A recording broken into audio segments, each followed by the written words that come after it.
I want Charlie Kirk's real killer to be found. And if that so happens to Tyler Robinson, then he deserves the worst punishment of all time. Absolutely. But until then, I'm not going to pretend like shit's an open and shut case. And that's what they're doing. A lot of people are still brainwashed by the media where they continue to eat up bullshit that's spewed by the CNNs, the Foxes, the MSNBCs. Generic AI, there is a threat about that, but every country knows that if they develop that, it'll be the end of the world, essentially. Money doesn't make you evil. It just takes an evil person and makes them more evil. You see? It's an amplification. If you're generous, it makes you more generous. So it's like the technology is going to be nothing more than a more efficient, expanded representation of what you already are. Right now, our biggest concern is what's happening with our tax dollars and what's happening with this country. The result at the end of the day is still the same. Absolutely nothing. Nobody's arrested. Nobody's convicted. Yeah. No repercussions whatsoever. But if I disagree with you on what we see, I am evil now. And it's not even a disagreement, Bobby. You're more or less questioning certain evidence. That's all it is. We used to celebrate that. Yeah, absolutely. But my grandparents' generation would have said, you're always on your cell phone in the car. And it's like, well, if I'm on my cell phone in the car, I don't have to be on my cell phone or on the house phone at the house when the kids are running around. So I can take care of the business in the car on the way to work and have more time to be human. Humans will always be absolutely necessary and will always be of great value despite whatever technologies exist. But I think that there's a case to be made for how it has taken us away from that already. Happy Monday, everybody. I mean, are we going to air this on Monday or is it going to be on a Wednesday again? Because It could be on a Monday or a Wednesday. Either way, today's a Monday, so happy Monday. So happy Monday then. Today's Wednesday, actually. Today is Wednesday, yeah. Yeah, I know it's Wednesday, but they don't know. Okay. But we do say it's 5 o'clock somewhere. Okay. There we go. Well, we want to thank Bobby Sauce for taking time out of his very busy schedule to be with us. Appreciate it, man. My pleasure. Glad to be here. How was the flight in? Not bad.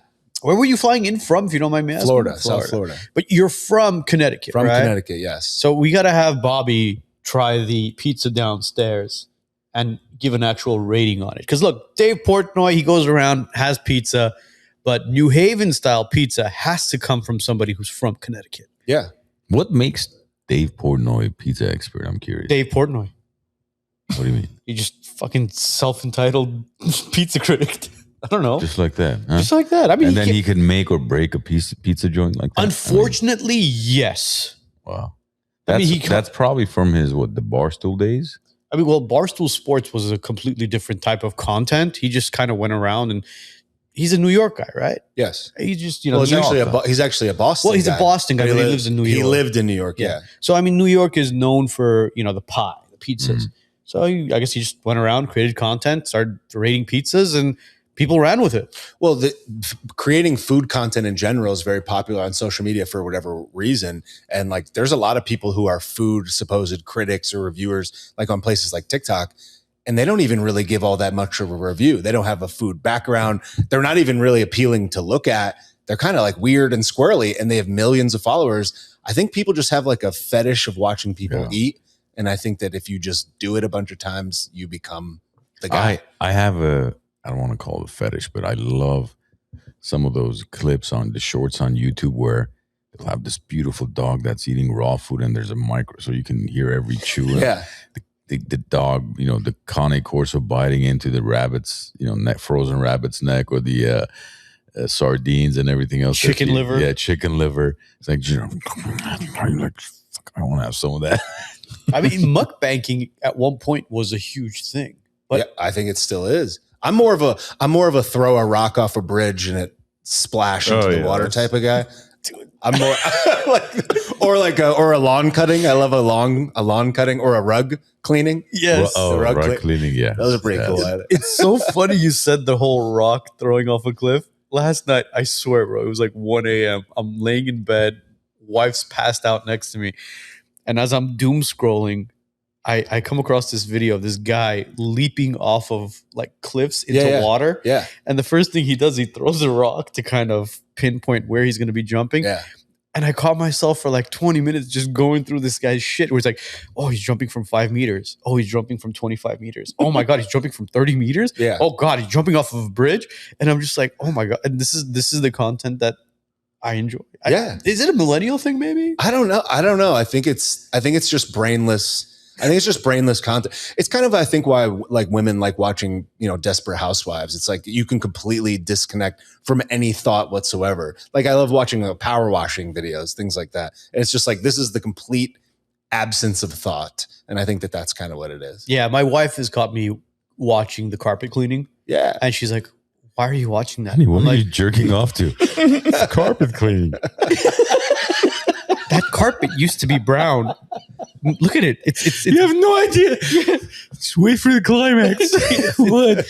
There's a shitty stain in the background he's about to get to. That's oh God. The reveal at the end. Yeah. It's like the nut. It's like, oh, yeah. I didn't know that was a Mickey Mouse carpet. It's covered in dirt. Funny enough, I was watching one of those guys clean the carpet, and then he gets to the couches, and then I text my wife. I'm like, when have we had our couches cleaned? She's like, I don't know. I'm like, we're getting our couches cleaned. So I swear I hired the guy to come clean our couches. He stands there and watches him. Yeah. He's like, get that stain right there. Sir, I need you to pull your pants back up.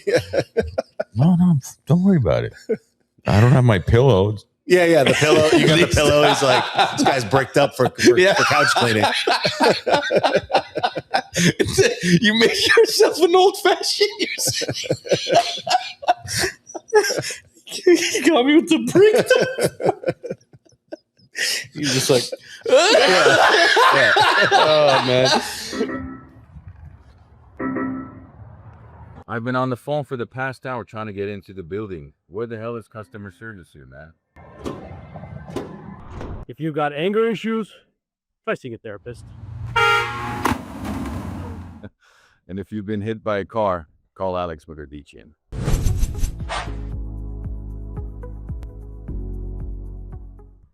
It's so crazy the amount of content online. Like, look, our algorithm is whatever our algorithm is. Like whether it's the couch cleaning or a rock boulder throwing into lakes. Yeah. But you look at somebody else's algorithm. Like I'll pick up my wife's phone, I'll go on Instagram, I'll refresh it, and then all of a sudden you see like cooking and It's a different planet altogether. Yeah.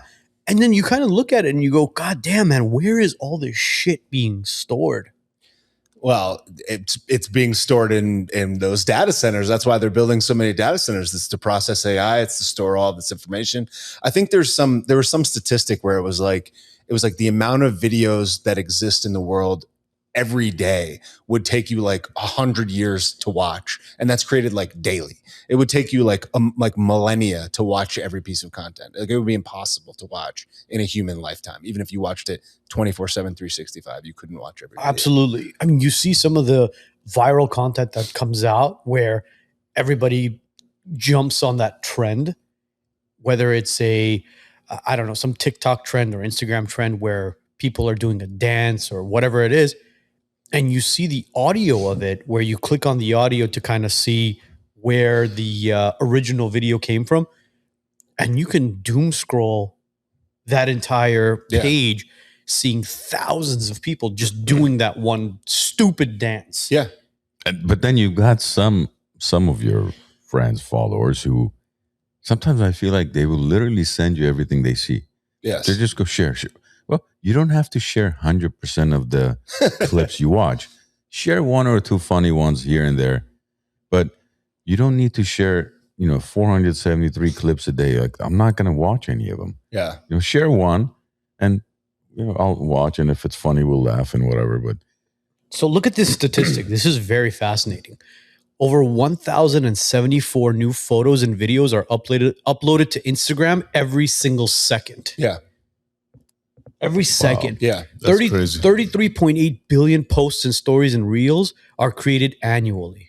That's a lot of content. Yeah, well, and now with the creation of AI, the ability to produce high quality images out of thin air, out of whole cloth, will make that number exponentially grow. Like for example, 6 months ago, if I wanted to make a graphic of saying that I'm going to run for president, for example, if I put that into ChatGPT, it wouldn't formulate real text sentences. The sentences would have, or the words would have like a letter missing, or they would be grainy or whatever. Now you could type into ChatGPT like I did yesterday. I said, make me a political flyer of sauce for president, and put this very popular raccoon that's out in the ethos right now named Jimothy. And I was like, make Jimothy the vice president. And it made me what looked like a professionally made, completely accurate political flyer in like 15 seconds. That looks like I created it in a graphic design program that would have taken me an hour and a half to make. Easily. And so it's like, if that exists, then I could take a picture of this water and I could make a whole television commercial for it in a few seconds. So those numbers are going to exponentially grow because you don't even need to take the photos anymore. It can actually almost do a better job faster. Yeah, even he's become obsolete for me. Like until AI, I used to text He'll him. get to why I'm obsolete, by the way. Until AI, prior to AI, I used to text him like, oh, my kid's birthday is coming out. Can you make an invite flyer? Yeah. So he knows how to use Photoshop. He'd do it in 5-10 minutes. Yep. If that. Now I don't use him for that. And I don't know, do you feel empty at this point? Yeah, I lost my job. Yeah. I lost my job. 'Cause With the- him, that is. Yeah, like a few weeks ago for my son's, where my wife goes to, I think it was ChatGPT, to create a invite. Boom. Yep. Like soccer theme, you want jiu-jitsu theme, whatever you want. And like you said, 5 seconds, 10 seconds later, you've got an invite. Yep. Before he's like, hold on, I'm at a client appointment. I'm, showing the house. I'm like, fuck your client, bro. Get home and make my kid's birthday invite. Hey, we got a fundraiser. Can you change this up really quickly? Yeah, exactly. For the fundraisers every time. It's crazy how quickly AI is moving forward. Because if you look at what we're able to do with ChatGPT, Gemini, Grok, all that stuff, if you were to go back about 1.5 years, 2 years, it's transitioned and upgraded itself so drastically. Yeah. Where you're just like, what's next? What's next? What's next?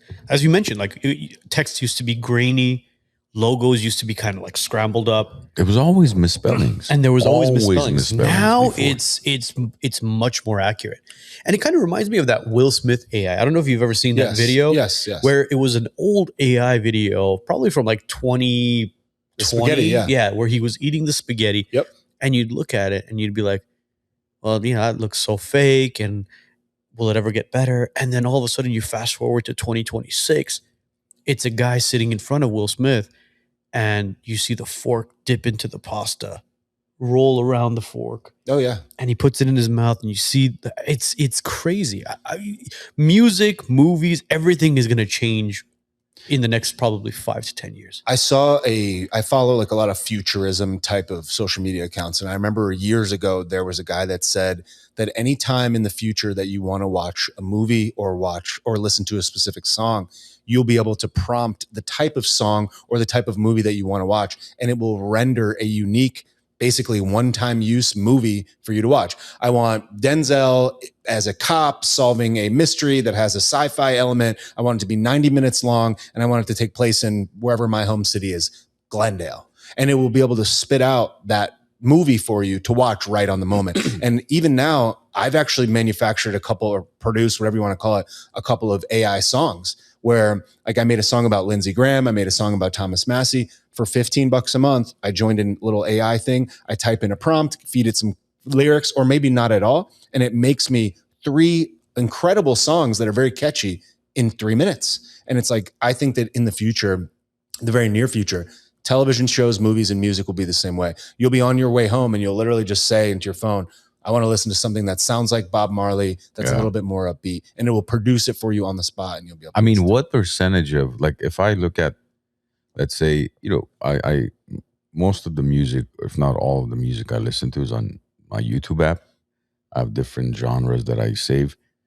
And I would say probably a good 70% of the music I listen to right now is probably AI. Yeah. It's AI generated. It's Yes. it's not authentic. It's not real. Yeah, I told my wife stop downloading AI music onto our Spotify. Why? It doesn't feel right. Okay. I don't know what it is. I'm like it's just Hold on. Which Bop is a bop, you know? who's the music guy from the two of us here? you are. And yet you're criticizing criticizing my 70% AI. Yeah, I am. You are. Because they all sound the same. No, they don't. Yes, they do. Like that music that you sent me with the whole African drums and all that. you go into their album, it's the same fucking beat over and over and over again, just with Well, like because some. you're going into the. If you listen to most artists, most of their songs have the same beat, same chords, same everything too. I don't know. I just feel like they're taking It's- talent away from very, very talented people that are out there.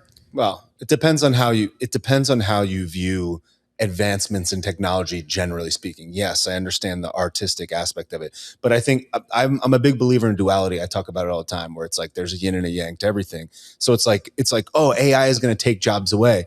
That's also going to create a lot of jobs. So yes, it is, but at the same time, it's also taking a person that maybe can't afford a studio or can't produce or mix their vocals, and it's allowing them to use their talent.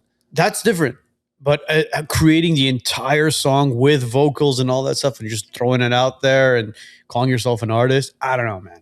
Well, you could say the same thing about a person that mass manufactures a cupcake versus your mom making a cupcake. Both of them still have their value in the marketplace. Is a cupcake not a cupcake? It's still a cupcake. Yes, it was manufactured in a facility and mom didn't make it, but like it has a purpose. It's quick, it's easy, it's inexpensive, it's on the go, it's available at every corner. I get what you mean. Listen to all the Armenian love songs for the past 15, 20 years. I know, they're all the same. What is it? You know, we fell in love. You left me. I came and searched for you. I couldn't find you. Then I found this other person that seems to be better than you. And everything in life happens for a reason. That's the end. We met for a reason. Like, and it's the same chords, same, everything. Yeah, I get what you mean. I mean, recently Ben Affleck sold his AI filmmaking startup for almost $600 million to Netflix, right? I'm very curious if these actors are eventually going to sell off their faces. Yeah, I would bet that they would. Yeah. Why do you think? I think one of the reasons why, other than the VAR for the World Cup, one of the reasons why I think every single player also had that 3D scan of them is for future developments of different things, whether it be for FIFA 27, whatever, 28, FIFA for PS6, or I think they're going to use those images for a lot of product placement, marketing, and all this stuff in the near future. And don't be surprised if eventually all athletes, all actors, everybody, even us, we may need to have 3D scan, and then we use it for our own marketing purposes. And then we'll throw a chip into our brains and call it a day. Well, if I have a couple of sponsors that buy advertisements from me, and I'll read like a script for whatever their ad is, do a generic ad read. If those companies plugged in my likeness into AI, and it was like seemingly non-discernible from me, and it read the script for the purpose of the ad, and it took me, instead of 30 minutes, it took me 0 minutes, and they paid me the same amount of money. What's the problem with that? No, there is no. I don't think there's a problem. Right. So, but will they pay you the same amount of money? That's the thing. Well, TBD. But at the same time, okay, what if they paid me the same amount of money, but they could produce 15 ads for themselves? So now they would be more effective. What if they licensed my likeness for 12 months? If I do nothing, and I am able to monetize that, I think that's kind of what it all is it's like AI is good because people working less is like generally a good thing. And if technology can replace what used to be done by thousands of people or hundreds of people or even one person, if it can replace that, then it leaves human beings to have more time for leisure or to work less or be less stressed. It could be a net positive on society, generally speaking. And I would almost say that it certainly is. So generally, people tend to kind of poo-poo technology as a whole because of all of the bad things that it will create without understanding all the upside. And that's not recognizing, I think, the yin and yang of it all. Like I was speaking a couple months ago, we were at one of my kids' classmates' birthday party, and one of the dads produces music for ads. And and I asked him, I said, how has AI affected you? He goes, look, it's good and bad. He's like, before AI, I used to charge $30,000 per audio clip production music, right? He's like, now it's $750. Yeah. He's like, so I got to work on volume or create a lot more variations of it to even be close to the amount of money I used to make. Yep. So like you said, there's a good and bad in everything. Just like with the internet revolution, people were like, oh, this is going to take jobs away. Back in the days with the Industrial Revolution, a lot of people thought there's going to be no more farmers or whatever other things that, thought, oh, now all these high-rise buildings, they're going to take over and we're not going to need human beings. to the extent we do now. So there's always this pros and cons of everything, but I think in due time we'll adjust, and just like our kids, right? I mean, anytime they ask a question and you're like, well, I don't know, and well, what's the first thing they say? Ask ChatGPT or ask Siri, or Yeah. you know, Yeah, like, in our house, it's Ask Google. Yeah. it's Okay. it's like, if Dad, you don't know, Which don't is worry also, about yeah. it. We'll figure it out. You know, just ask. Like, Yes. so there's no more. You know, back in the when we had a question for our dad would be like, well, I don't know, and conversation over. Now it's like, no, Papa, let's figure this thing out. Yeah, Yes. bro. It happened with my daughter a couple weeks ago. We were making slime, and she realized that the slime was just too it was hard. It wasn't getting soft enough. She walks over to the Google Pod that we have at our house, and she goes, "Hey Google, the slime that I'm working on is too hard. How can I make it softer?" Yeah. And it goes, and it literally responds to her and says, "Wow, that's fun that you're having a great time with slime. This is what I would recommend you do. Yeah. Add some blah, blah, blah, blah, blah, blah, blah." You know what you just did? Anybody that watches this episode at home who has that Google Pod is going to activate their Google and be, well, the way you soften slime, like, what the But yeah, it's crazy, man. But you know what's one thing I kind of wanted to dive into? You mentioned something about movies and stuff, right? On the go. Yeah.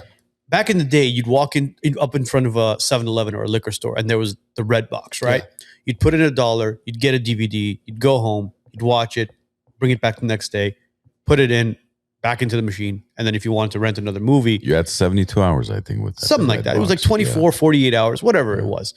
And then Netflix came along, and it was like mail in DVDs, and you would mail it back. And then they created a platform where you could watch thousands of movies. Well, on the go. Redbox came after Netflix. Did it? Yeah. Because I remember I used to get Netflix, and Blockbuster was still around. Yeah. And then Blockbuster tried to duplicate Netflix, a little too late, but you could get Blockbuster videos. The convenience of Blockbuster's DVDs were that you could walk in and swap out, whereas Netflix didn't have a brick and mortar for you to swap Yeah. out. You had to ship it back, wait for the new one. Yeah. So Blockbuster did that, but Redbox came in after. They were like, okay, let's find a medium here, which is you can get the DVD, but through a vending machine. But those are all gone now too. And unfortunately, Redbox and Blockbuster don't exist anymore. Everything is streamed. And Netflix got so huge that it created its own production where you have all these Netflix series. Yeah. And top-notch actors are really, jumping onto this, I would say, series instead of movies, and making more money, allowing Netflix to continue to grow. And you mentioned something about, you're on your way driving home and you tell your phone or your car or whatever, make me a movie for XYZ and this person. You don't think that something like that might be a little bit overstimulating and may cause issues for the mental health issue that we're facing in the United States and worldwide? No, I don't think. I think that when it comes to technology, I just look at it as like to fight a wave of efficiency is. There would be an argument for why it was bad in any multitude of ways in history. So if you look at it like, here's all of the bad things, you're basically not believing in duality. I mean, you could have said the same thing about horse and carriage or horse and buggy versus cars. It's like, well, isn't something being lost? Like, you don't have to take care of an animal. You have this gas powered whatever, but it's like, I can get to a place so much more efficiently. So it's like, obviously this has revolutionized so many other things. Think about somebody that needs to get to a hospital quickly. They can get there and their life could be spared. So yes, maybe it's bad, but I think that technology generally is a good thing that should be embraced, and that it's I would say it's safe to say that type of stimulation would have existed in some other way, or that other type of issue would have existed in some other way despite this. The fact that there's overstimulation because there's too much content, well, it would have been something else. What if somebody was going to do drugs, but instead they watch movies, or they produce movies, or they find a movie that they like? What if they were depressed? Yeah. No, I So get it's what like you mean. there's I a get what unit. you mean. I just believe in duality for everything, and I think that technology is not in and of itself bad. It's yin and yang. I think we're eventually going to become what our parents and grandparents were, where you look at how quickly technology is moving. We're eventually going to get to that point where we ask our kids and our grandkids, how do you do that again? Can you show me that again? And Oh yeah. it's crazy how quickly it's moving forward. But Yeah. but the volume, I mean, the options are, I think, what I have a challenge with. For example, earlier, Arno and I were discussing different shows and movies. Like when we were kids growing up, right? I mean, in Armenia, we had like 3 channels. That's it. Here, I'm sure much earlier than that, probably, 50s, 60s, you had just the basic cable, right? The ABC, CBSs of the world. But now you go to like the Netflixes or the Amazon Primes and the Paramounts, and it, like you were saying, it's like 10 p.m. Kids are sleeping. You're like, okay, honey, let's maybe watch a movie, unwind. And it's midnight. You still haven't picked a movie yet because you've got 4 million options. So imagine your idea of, well, on my drive home, I'm going to come up with the concept and create a movie in 30 seconds. Now we have access to 2 billion movies. Like, what do we watch? Which series do we watch? How are we going to be engaged in anything at that point? Well, chances are that in the event that you are rendering up your own movie based on your own thing, that it would eliminate a lot of that searching process. You just watch your own movie. Well, yeah. Well, like, for example, I'm sitting with my girl watching a movie. She's watched this movie. I watched this movie. We want to watch one that we haven't both seen. I like this thing. She likes that thing. It's like, in the event that we could create a movie out of thin air that satisfied both of those simultaneous needs, you would save all of that time. It's going to eventually happen. Right. I see that happening. Right. So in the event that it took us 30 minutes to find a movie, let's just say, and that happened twice a week for 10 years.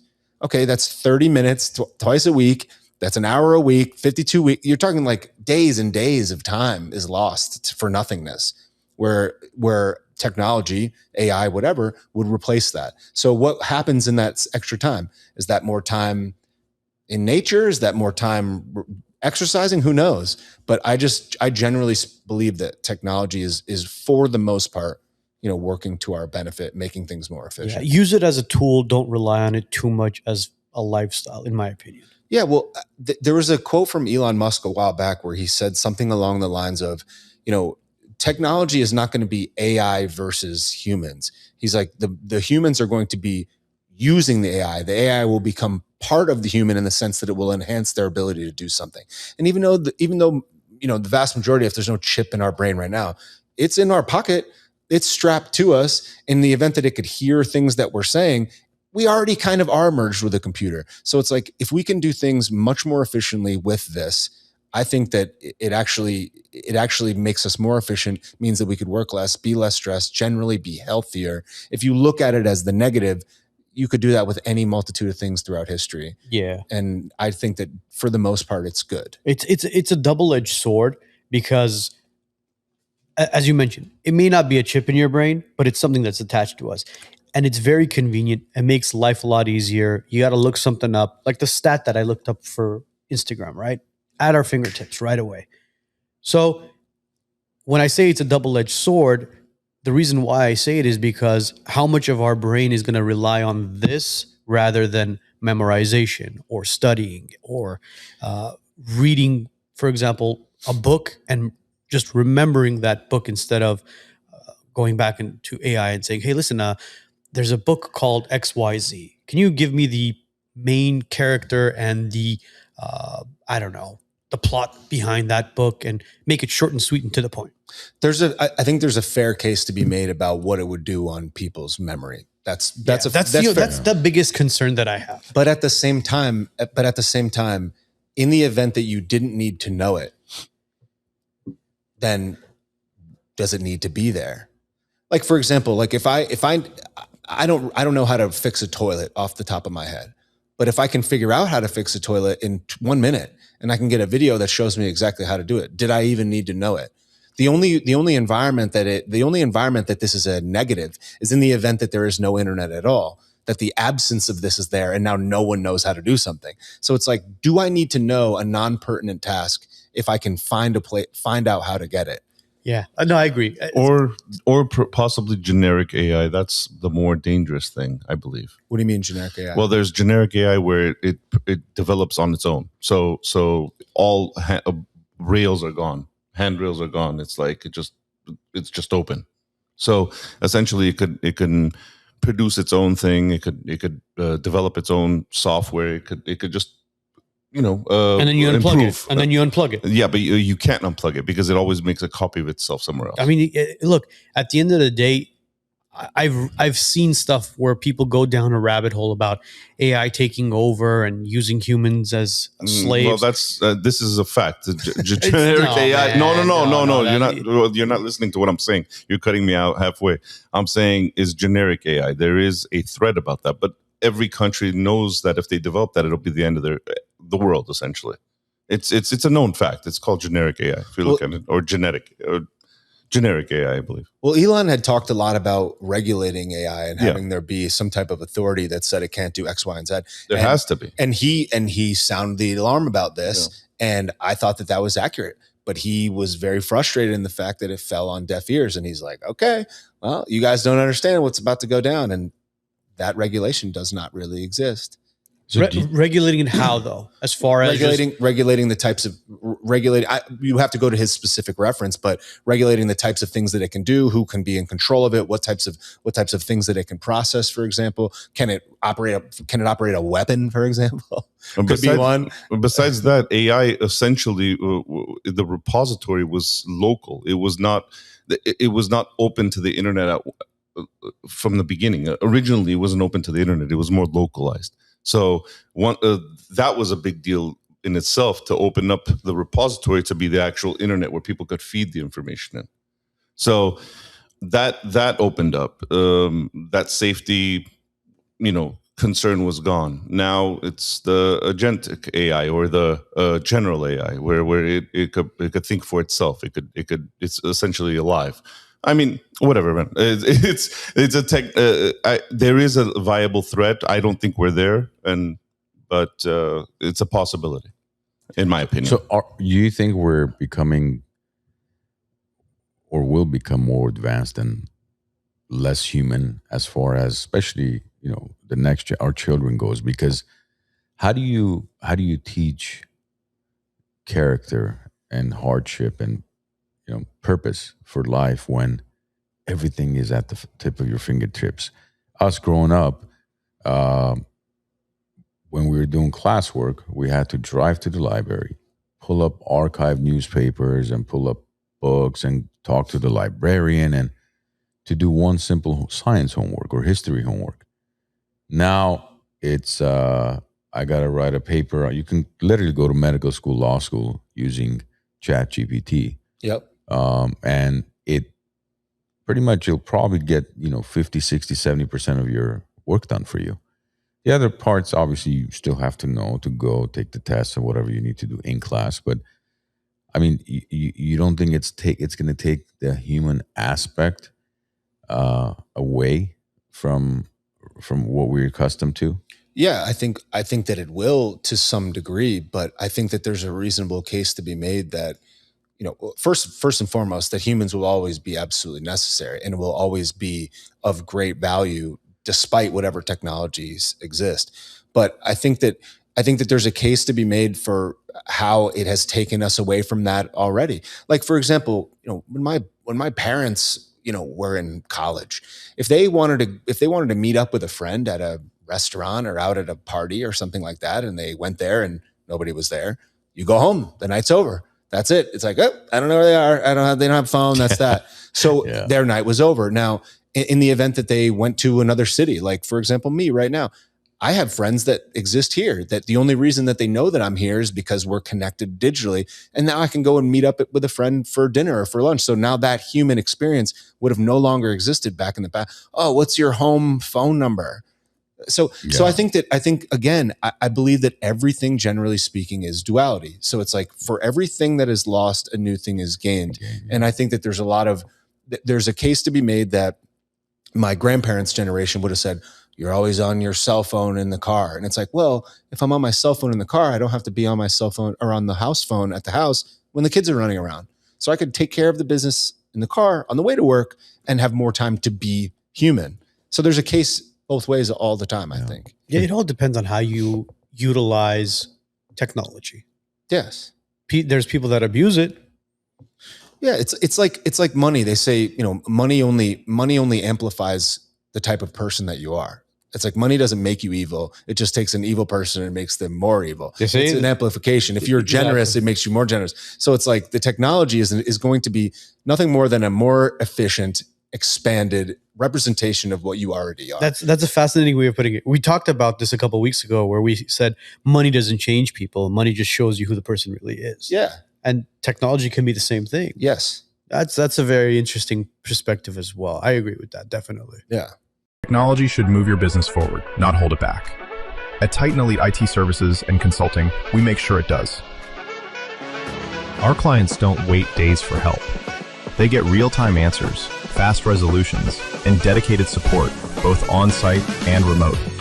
From Los Angeles to Orange and Ventura counties, our coverage is local, statewide, and nationwide.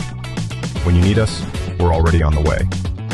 We're not just an MSP. We build with you. From cloud migration to security to every endpoint in your network.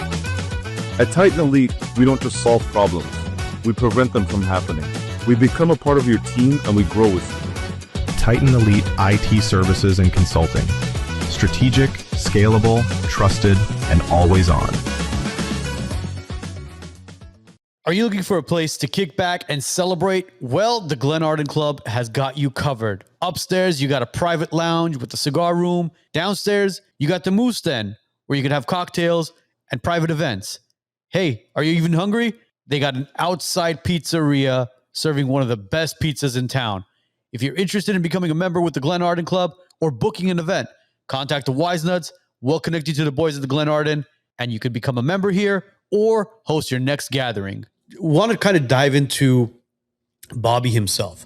How did you get into kind of creating content? Where did you begin? And was it on like Instagram? Was it on TikTok? Was it on Facebook? Where exactly did you come kind of, flourish as far as content creating? I started making comedy videos and comedy skits when I invested in a spec house to be built in Florida.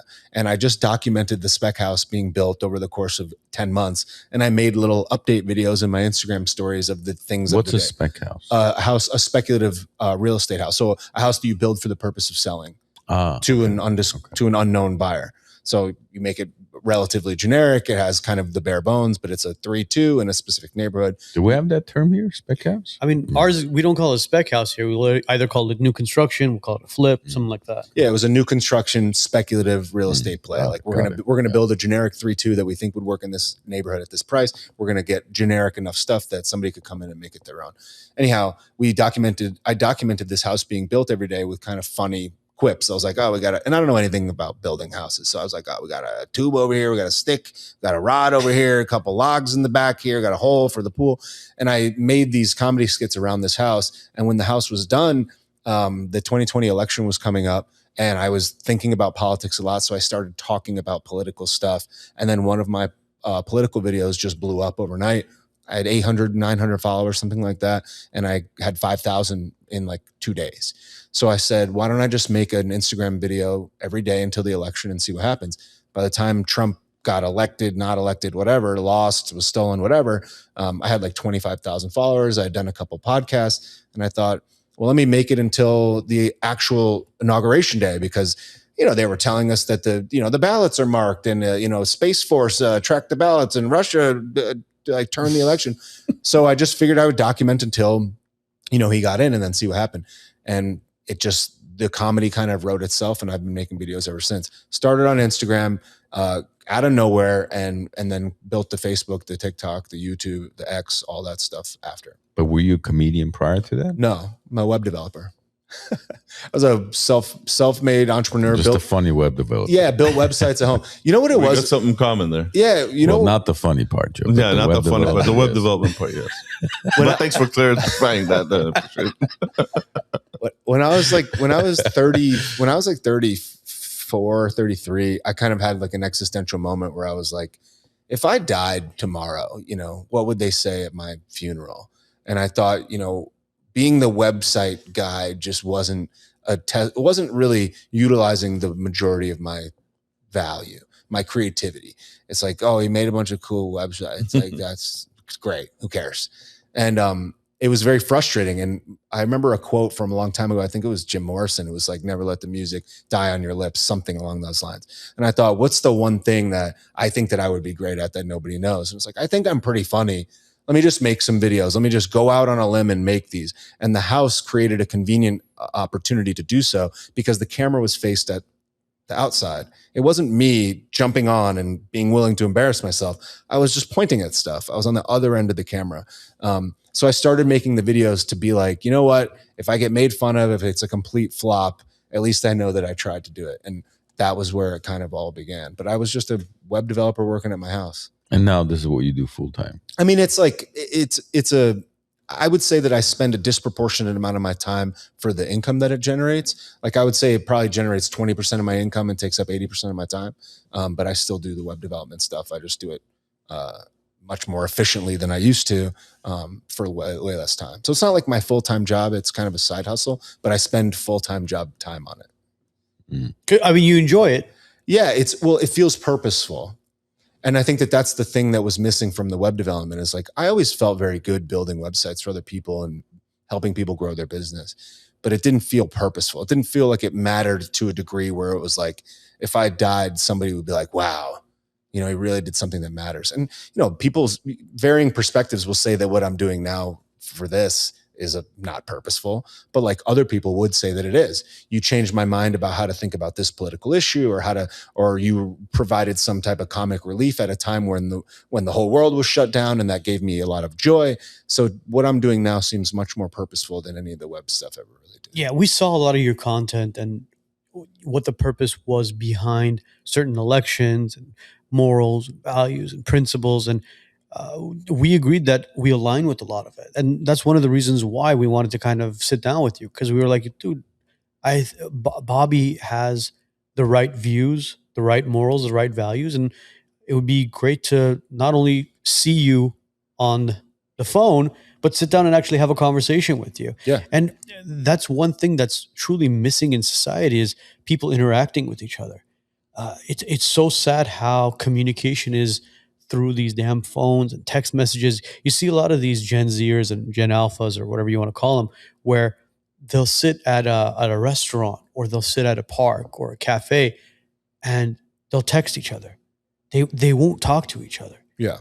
And that's one thing that we're hoping podcasts, interviews will change, that people will listen to something like this and be like, hey, you know what? Arno, Joe, Armand, and Bobby sat down. They had a great conversation. And I think we could do something like that too. And you're seeing a lot of these younger generations wanting to do podcasts, wanting to do conversation content. And we're hoping that it'll change and people won't get lost in these damn phones anymore. Well, I think that it's a beautiful evolution that, people always tend to talk about the negatives of technology. And it's like, think about the fact that you could see a candidate for the president of the United States do a 2.5 hour long form podcast with a non-studio stiff that's reading a script for somebody else. I mean, think about how important that is and how stream of consciousness that is, how hard it is to fake the reality of that. Yet, like, we got that with Rogan for Trump, and like leave Trump out of it. Just any political candidate. It's like this long form content is something that previously didn't exist. Where I watch TV interviews and stuff now, and sometimes I'll go on the news and I'm like, this is stupid. Like, you can't even really get a point truly across. This medium needs to die. And this, I think, is again a representation of technology benefiting people. Yeah. It's scripted, man. It's all scripted. And you have a certain amount of time to get your message across where you're just like, dude, I can't relay that message in a matter of 30 seconds to a minute. It's impossible. Whereas a long format podcast or interview, you're able to dissect the individual in front of you and understand who they truly are as a person, because there's no teleprompter in front of us. I don't have Q&As sitting in front of me Hello, Bobby. So what do you do for a living? And what do you do here? We're finding out who Bobby truly is, on air, off air, and unfortunately, a lot of people are still brainwashed by the media, where they continue to eat up bullshit that's spewed by the CNNs, the Foxes, the MSNBCs, and in my opinion, it's all clickbait. But see, you could say the same about, again, what we were talking about earlier is our phones and what's on the search, right? You said you went on your wife's and it was cooking and everything, and yours is some guy throwing a rock and jumping off a cliff. Mm-hmm. So everybody, right? If we did a search on your phone right now, if we just go to Instagram search or TikTok, whatever you use primarily, I'm sure a lot of it is going to be conservative content, which is feeding into your position. Now, you don't think we need more of a neutral, healthier balance versus, because if I'm only seeing what appeases to me, which is, let's say, like I said, conservative content about conservative policies and this and that, you're not seeing the other side of things, and vice versa. The other side is not seeing our side. And at the end of the day, what percentage of, like, let's say, viewers who may randomly click on a Joe Rogan, for example, and see JD Vance on his podcast and be like, you know what, maybe I should look further into this party and see, maybe they do have some positive policies and, they're trying to do some good for the country. But I think very small percentage of people are actually doing that, wanting to see the other side and possibly even convert or be open to the idea. Do you know what I call those people? Closed-minded. You're a closed-minded person.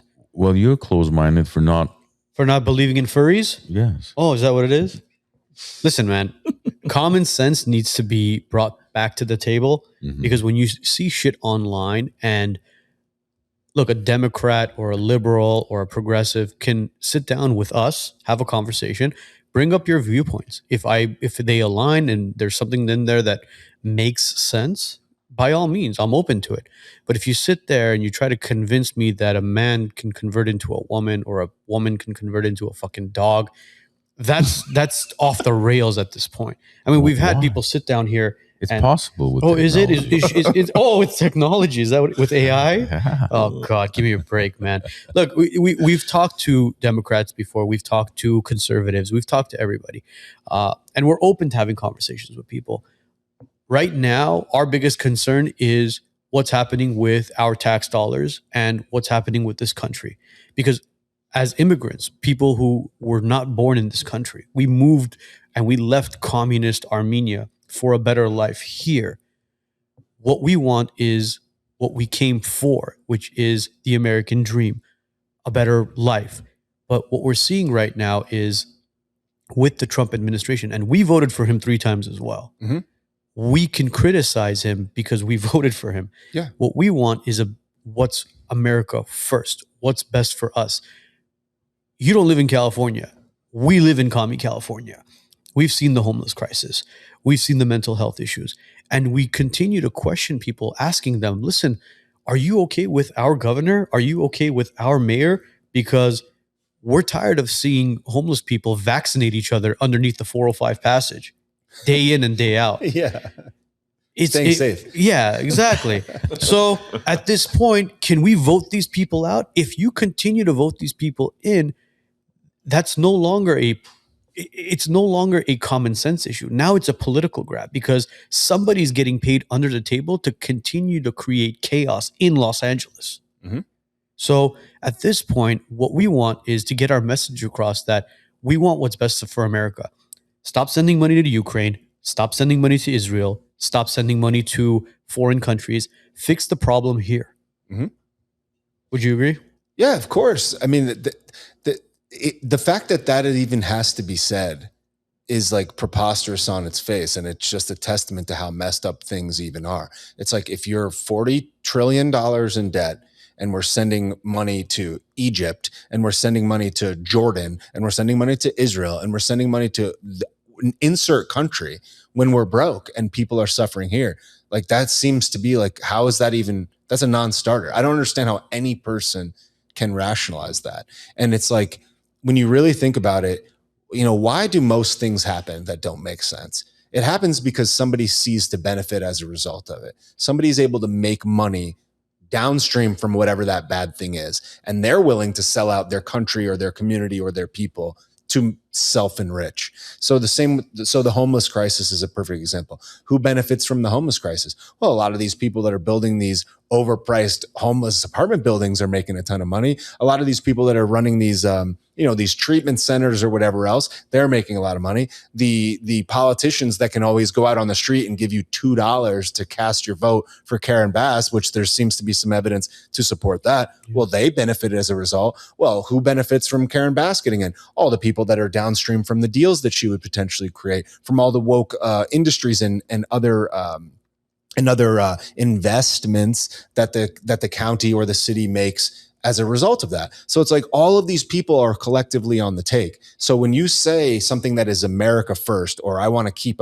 money in America, it is like you're not enriching yourself. You're going against what all of these people all do to fatten their own pockets. And that's why they hate us so much. It's like, it should be obvious. I'm in $40 trillion of debt. I shouldn't send money overseas.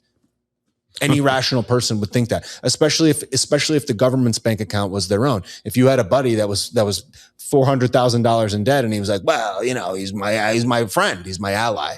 It's like, oh, he's like, no, he keeps an eye out on the other side of town for me. It's like, well, that's not your house, that's not your neighborhood, and also you're broke, so don't do that. It's like, I always compare it to you being in debt. Let's say, for example, on a smaller scale, you're $25,000 in credit card debt, and you got a drunk buddy who lives on the other side of town who's always getting in trouble, always causing a ruckus, always causing problems. And he hits you up. He goes, hey, listen, I know you're $25,000 in debt. Can I borrow like $1,000? And you give it to him. Yeah, right. Well, you have to borrow to give it to him. Yeah. That's the thing, is that they're borrowing money and we are all paying the bill. Not only are we paying the bill in the form of taxpayers paying the interest on the loans, but we're also paying the bill in the sense that they're deflating the value of our existing money away. So it's like we're getting quadruple jacked on these deals.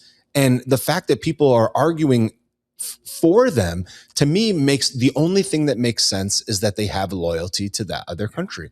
There would be no other justifiable explanation to explain why you could say that your own country could be in debt, be at risk, people could be suffering, and you would think that it would be a good idea to send money to another country that, frankly, is not suffering. Yeah. What is that? Warren Buffett had the solution. I don't know if you guys remember. Yes, I do remember. He had a statement he made about, he said, I could end the deficit in 5 minutes if you just pass a law that says that anytime there's a deficit of more than 3% of GDP, right, all sitting members of Congress are ineligible for re-election. Yeah. All of a sudden, there would be no debt. Correct. But see, going back to what you said, Arno, about why are they still voting, right? For example, I've lived here for almost 40 years in the United States, and I've only lived in California as you have and as Joe, right? So, yeah, we had a Republican governor for a short period with Arnold, right? If you could call him that, exactly. The governor. And then we've had, obviously, Democratic and Republican presidents. When we moved here, it was Reagan. And then since then, obviously, it's been both sides. So I personally don't have any experience with a Democratic governor, or I don't even think as LA mayor. So, and a Republican. I mean, and Republican. Yeah. So, and neither do most people who lived in California, at least not the last, 30, 40, 50 years, which means if I'm sitting down and I'm, bird's eye view, I'm like, okay, I've got this, horrible California governor, which I don't have Republican governor experience. But then I'm looking at the presidential or the presidents who have been Republican and Democrat. Like, is Trump truly doing what he promised? And if not, then what makes me so sure that if I vote for a Republican governor, it's going to be any better, that they're going to fulfill their promises? No, I think we're having a problem with the bipartisan system. It's a dilemma that people are in. It's like, that is reasonable. Who do I vote for? That is a very reasonable concern now.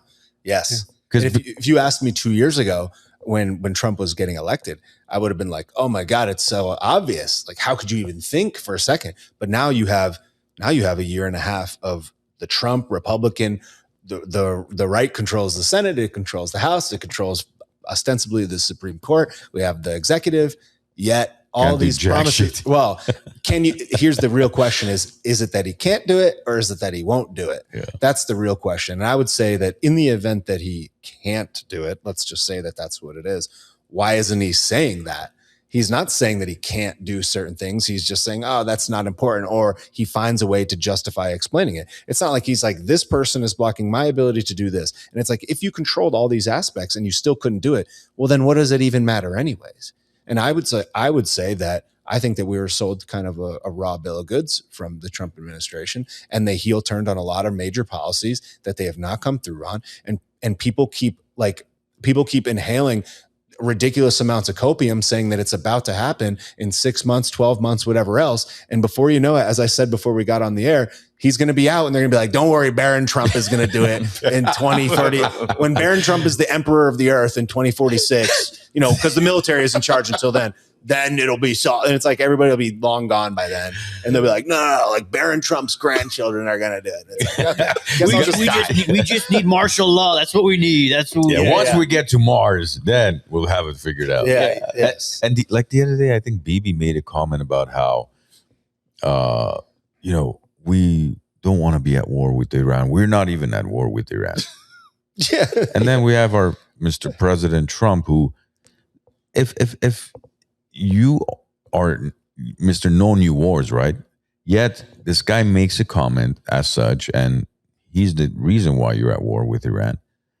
How come you don't have a conversation? You don't have a news conference about that? The fact that Bibi Netanyahu is claiming we are not part of this war in Iran. We didn't have anything to do with it. We don't want anything to do with it. I don't even know where Iran is. Yeah, I don't even know how to spell Iran. I just know they have weapons of mass destruction. Yeah. And they're going to nuke Mar-a-Lago tomorrow.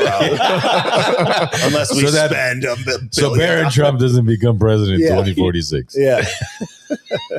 Unless we spent $1 billion, send $1 billion to Israel. Right? Yeah. You know what I mean? It's like the whole thing is a joke. Look at what the I forget, Prime Minister or President El Salvador did.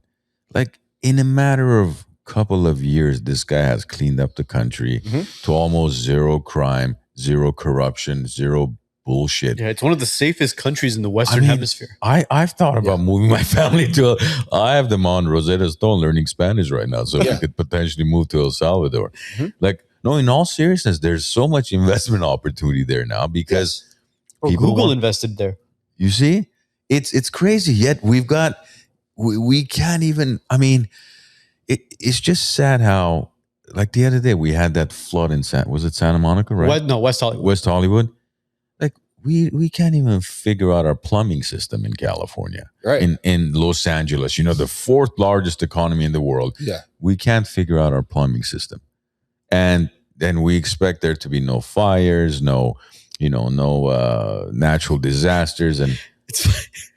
One of my friends was like, somebody went to West Hollywood looking for the water that was missing to put out the fire in the Palisades, and he found it, but he broke the pipe. Yeah, that was me. Did you see what was going on? I was looking for the water for Altadena. No. With the West Hollywood pipe burst. Recently. No.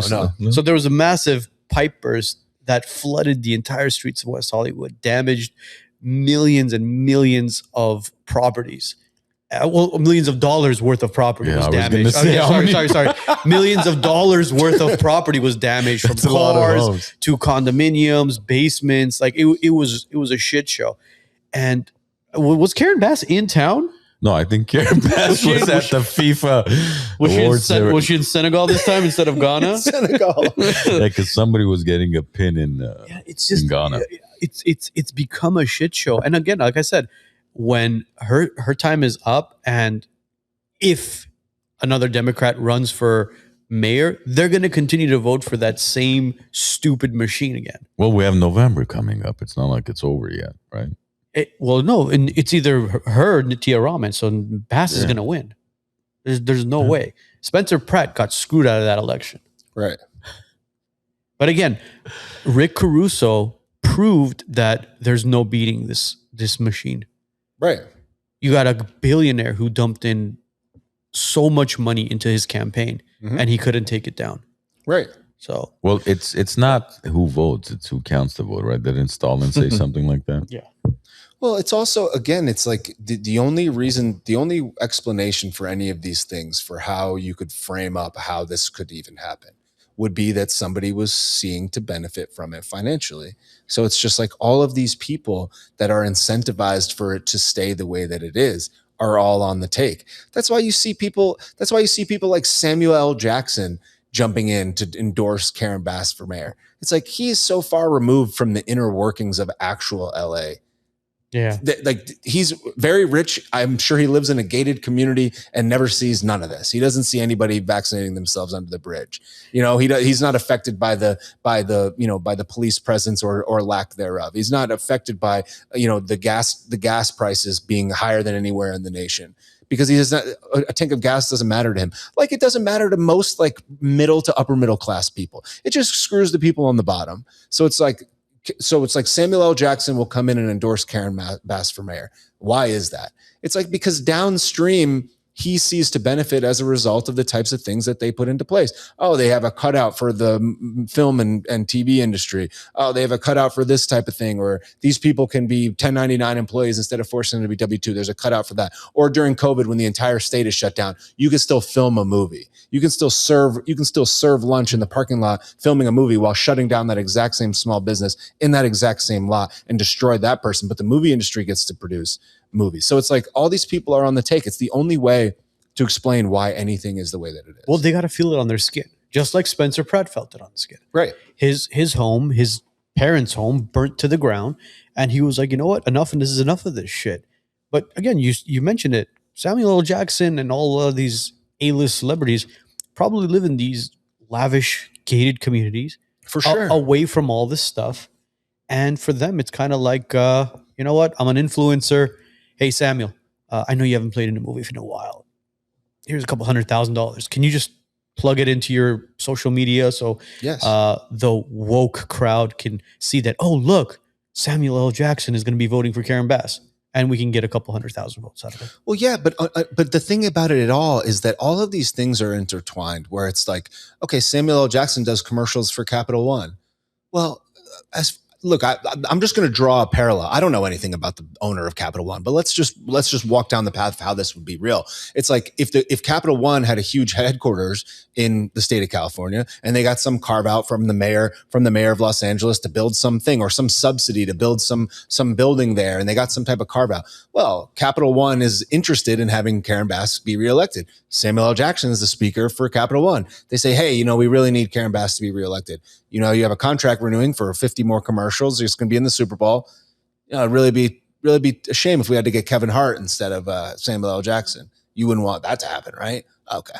Well, we want Karen Bass to win, so you should. Yeah. Like, that's the type of stuff. Like, that's how it all goes when you really extrapolate it all out. It's like every single person, generally speaking, is on the take in some way, shape, or form. And that's one thing that frustrates me, and I think so many people in, let's just call it right-wing political commentary on the internet, social media, whatever.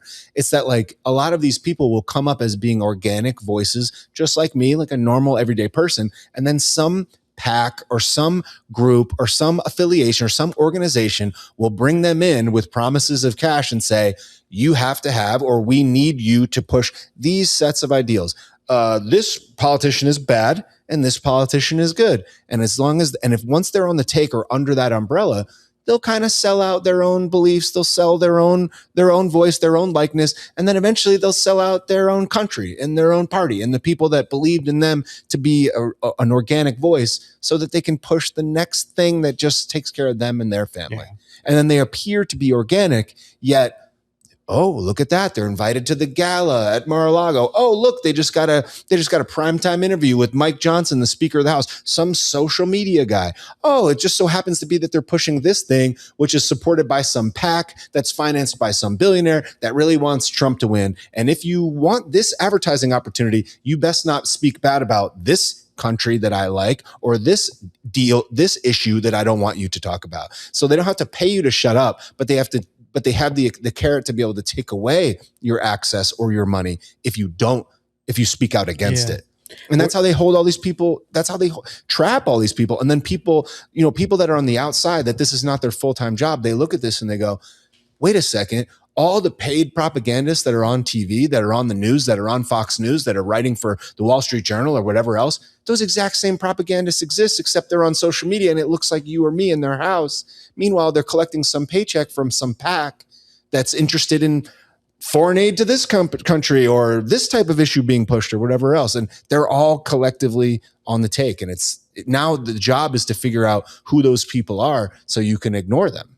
Yeah, but we are so conflicted as to what's going to happen in the next presidential election, because we saw that Trump disappointed all of us with whatever policies that he promised us and completely blindsided us with the message. And then now you're like, all right, so what are we going to do for the next election? Are we going to vote in Kamala Harris because she has her hat in the race again? Or are we going to give it to J.D. Vance, who's basically the VP right now? We're going to get the same shit that we're getting right now. Or do you give it to a Marco Rubio? I mean, is it even worth voting at this point? Well, I think that generally speaking, civil involvement, voting as a theory, I do think is beneficial. Yes, but I think that what's important to understand is that voting is not a singular act. Yes, years ago, you cast your vote, you say, I trust this guy or gal, and you wait till the next time there is to vote and you hope that they'll take care of it.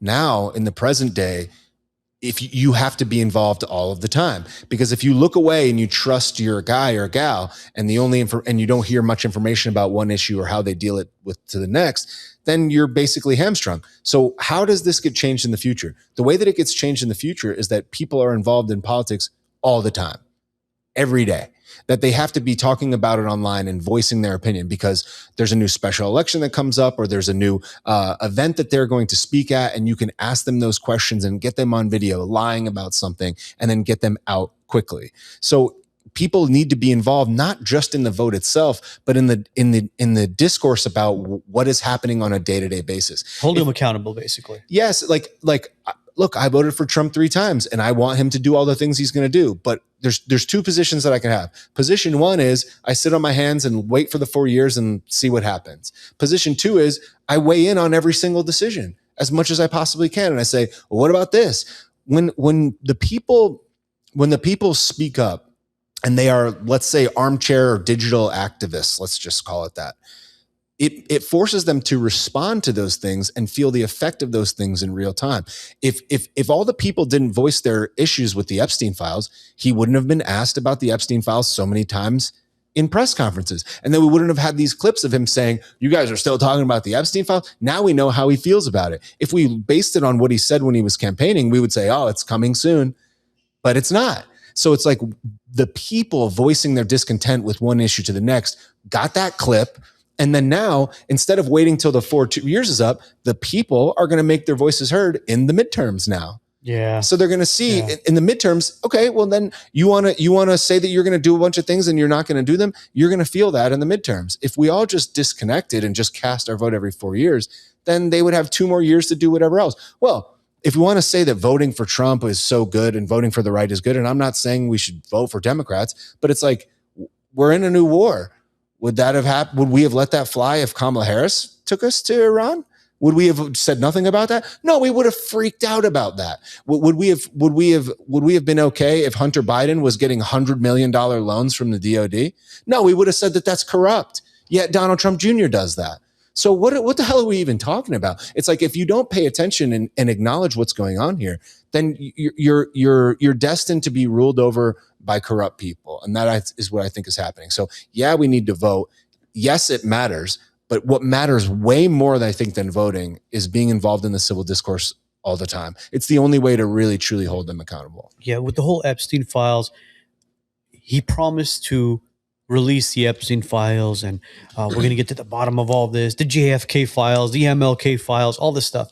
And it was like a circus show, man. You saw a bunch of social media influencers like DC Drano and Libs of TikTok walk out of the White House with that big binder in their hand, and Yep. they were like, you know what, we got it. We got the Epstein files. We're gonna go through them. We're gonna release it page by page, and you guys are all gonna see it. And then they open it up. It's like a fucking completely redacted file. Every other word is blacked out. Well, all the stuff had already been released like months earlier. Had it? Yes. So it was a circus show. That entire the binder thing that they were walking out with. Yes. If they wanted it released, if they wanted to screw Trump over, Biden was in office for 4 years. Why didn't they do it? Because We his knew about people Epstein. were in there. Everybody's involved. That's the thing. It's like you cannot trust anything or anyone. The only thing we can do is speak about it, and hopefully eventually people stand up to it, stand up against it. Otherwise, nope. I have zero confidence, whether it's mayor, governor, president, anybody, Congress, Senate, anybody's going to come into office and fix anything. Nobody can. And nobody will. Because what does that mean? Then why vote at all? What does it? Then why even talk about it if it can't be fixed? Because the only way it's going to get fixed is people have to come to the point where they're like, listen, enough is enough. Name me one politician in your lifetime that has done anything good. Thomas Massey. What has he done? Thomas Massey has pushed forward a lot of different bills. The Epstein Transparency Act, for one. Okay, and what's the result of it? What's the result of the Epstein Transparency Act? Yeah. He got a lot of files released. There was millions of Epstein files that were released. And what's the result? Well, then what's the result of any? You've got, here's what I'm saying. What's the purpose of anything? You've got the Tate brothers who have been arrested for the 2000 times, right? There's supposedly hundreds of women in the UK who've come forth that they were sexually abused and whatnot, right? So they want to be extradited to the UK right now, or that's what UK is trying to do. But yet, we've got hundreds, if not thousands, of politicians in the United States who are all part of this whole pedophilia ring that is the United States. Not one person has been questioned, arrested, convicted, zero. So Massey can pass all the bills he wants, and so somebody else can pass another 15 bills. The result at the end of the day is still the same. Absolutely nothing. Nobody's arrested. Nobody's convicted. Yeah. No repercussions whatsoever. About that one specific issue, but what other issues have you seen results? Ron DeSantis is the governor of Florida. Okay. There's a lot of great things that have happened in the state of Florida as a result of Ron DeSantis being the governor. I went and I cast my vote for Ron DeSantis twice, and he's done lots of good things. One of the things that he's trying to do right now is eliminate property taxes on on your home.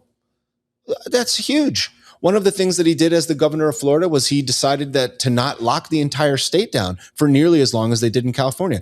That's a politician that was elected by the people doing a thing that benefits the people. And when is his term at? Another thing in 2028.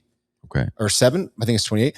Another thing that him and the Surgeon General of Florida just passed is they don't require the entire vaccination schedule for the. Yeah. So what happens? Politicians are doing things that are good. What happens when the next guy comes in? Well, and it's not, and his philosophy is not what DeSantis is or the new Surgeon General. Then the people have spoken. Then the people have spoken that that's the thing that they want at that given time. There's checks and balances that exist in the political system that are imperfect, but still pretty great, better than anywhere in the entire world. And they will put together their things that will be effective in their specific term that the people clearly have elected to want at that time. But to suggest that politicians, no one ever does anything, it's like, all right, well, they obviously are doing something. There's a lot of things that are good. Yeah, man, I gotta agree with that. Florida proved, especially DeSantis, Florida proved during COVID, what truly can happen if you allow your politicians to take complete control and become a dictatorship, like it was with Gavin Newsom. Newsom locked down the entire state, but his winery was open. He was having dinners and all that stuff. The 6 foot distancing, the masking, all that bullshit. DeSantis did the complete opposite. And at one point, there was a time period where everybody was like, yeah, DeSantis for president next time. DeSantis. And then Trump and the campaign kind of brushed him under the rug. And a lot of us began to question DeSantis, saying, well, you know what? No, he's a rhino and something's up with him. And I don't think he's fit for it. Now, to be honest with you, I think a lot of us were kind of brainwashed by the Trump administration. And I truly do think DeSantis might be a much better fit than a JD Vance, than a Ted Cruz or a Marco Rubio. Yeah. Well, I got shit on by my own people for months after when the 2024 campaign was ramping up for suggesting that. My own people were like, "Oh, like what, you get where I'm going with it, right?" I know exactly where you're going. But again, my point is, just like when Putin and Xi, these guys talk about this, they say, listen, we don't care who your president is because they're there for 4 years, 8 years. That's it. They could pass any policy, any law they want. The next guy's going to come and do something in our favor. That's my concern. Is it's not like the people as of today, we have no choice what happens in California. So then what do? You go into a dictatorship or a monarchy? No. That's not what I'm saying. It's a conversation we're having. It's not, if I had all the suggestions and the answers, I wouldn't be sitting here. I'd be, maybe trying to run for office and get killed off somewhere, right? But my point is that you've got such a short term where it's like by the time you come in, you try to pass any policies, your term is up. The next, half your term, you're campaigning for your next term, so you can't even do much work. I mean, look at the presidency, right? You're in office for 2 years. You're inaugurated. After 2 years, you're campaigning for your second term already. Yeah. That's your focus now because you have 48 months. 48 months is nothing to run a country, to change the system. How can you possibly do that? That's the thing, because and it's the two-party divide, which honestly, we've talked about this. Is it really a two-party system, or is it, just the... well, that's why the Senate and House don't have term limits. You get the Nancy Pelosi's and the Chuck Schumers and the, what's his name? Who was the one Mitch McConnell. Mitch McConnell's who reset every now and then. Since World War II. Well, the story of America is one such that believes that great ingrained systems have the ability to be changed if enough people push hard enough for them to change. So like that is in and of itself the story of America. And any multitude of different things have changed as a result of the people getting involved in something that seemed unchangeable, whether that be women's suffrage or civil rights or segregation or insert any multitude of things. And like you could have your gripes with any of those specific things, but those are examples of a system that was ingrained, that seemed impenetrable, impermeable, never changing, set in concrete, that enough people made us think about, and things were changed as a result. So I think that the people, ultimately large quantities of people voicing their opinion and getting loud enough and annoying enough and persistent enough in something that they believe to be right and just, is the story of America. That's how everything has ever changed. Fortunately or unfortunately, all of those things are ultimately tied to a decision maker that enacts those things. Like the example of women's suffrage, for example, people always say, women fought for the right to vote. And it's like, yeah, well, who signed it into law? Men did. Yeah. So it's like you convinced the men, but the men enabled it to happen. Yes, the women got loud enough, but it's not like the women took over Congress by force. The men ultimately agreed with their position, one that seemed that couldn't be changed. So the same thing goes for anything that goes forward. It's like, why did Ron DeSantis change the vaccine schedule in the state of Florida for kids going to school? It's not just because he woke up one day and was like, I'm just going to change this. It's because enough people made us think about it, made a case, put together information, rallied enough voices together that said, hey, we're not going to support you in X, Y, or Z thing if you don't do this thing for us. And that is how politics, I think, is supposed to work. And that is the story of America. So to dismiss it and say, well, it doesn't matter, or the two-party system is bad, or what are they going to do, or this term is too short, or it doesn't matter. It's like, well, that's a great way to get stuck forever. But you missed. I'm not saying that's what you're saying, but that's the implication. You missed probably the most important sentence I made in my comment was that the people need to stand up to it, right? Which is what you're kind of saying. You're like, that's what America was built on. And I agree with that. We have the loudest mic today, which is this, right? Agreed. Back then, if you needed to make a point across, what were you going to do? Go publish your statement on the cover of LA Times or New York Times. What were you going to do? You couldn't. Yell in the street. Right? Yeah. But we have the loudest mic today. Agreed. And yet, but I think that's why even earlier when I said they're suppressing us even with the information that's being fed to us via our algorithms. Why? Because they're making us think that, yeah, so many people are finally waking up. Are they, or we're just being fed, you know, the conservative, the right side of information, the left side is seeing their own algorithms, their own clips, and they feel like, oh wow, so many people are waking up to this. You know, more people want to cut their things off. So that's fantastic. Our agenda's working, right? I mean, that's my concern is like we have this false sense of security that because I hear this all the time. Yeah, so many people are starting to finally wake up. What the fuck are they waking up from? I don't understand. Like, Are you saying they do, are you saying that they're not waking up? I don't think. I mean, maybe very small percentage are, but I don't see any movement. Nothing's really changing. I mean, what else? Like state of California, Los Angeles. What more do we? How much more abuse do we need before people hit the streets and are like, listen, Karen Bass, you've got. You know, we're in the fourth largest economy in the world. I hate using that statement, but that's what they always run off on when you tell them you're fucking things. Yeah, but we had the fourth. I don't care what. It's the quantity of people primarily and the proximity to the and to oceanfront property. Yeah, basically. And natural resources and farming. And yet every year our taxes are going up. Yeah. I mean, look, the other day, for example, there's this small little grocery store, literally the size of, you know, this private room here. Ran by these Iranian Armenian guys. And I went to him, I'm like, you know, how are things going? He's like, look, you know, thank God things are good. And then he brings up, he's like, for 2 years, I've been trying to buy a house. He just bought that grocery store like 2-3 years ago. He's like, it's so difficult to decide, okay, is the house price up? Is the interest high? Is the interest low enough now? Is the house price low enough? He's like, in Iran, when we used to buy a house, or a business, when you bought the damn thing, it was yours. And I'm like, yeah, here you don't own anything. You could buy your house cash and you still don't own it. Don't pay property taxes for 6 months, you're no longer a homeowner. So when you think about this, right, it's like, he's like, we could lock our business, go out for 10 years, come back, our business is still there, we still own it, it's still ours. Same thing with our homes. Here, we don't have that freedom.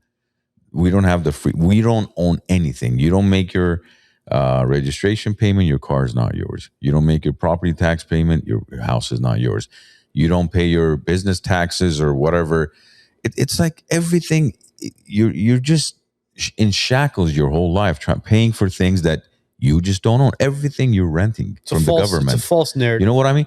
And again, obviously we're here for a reason. Our parents, as Arnold mentioned earlier, we immigrated here for a better life, which we do have a much better life here.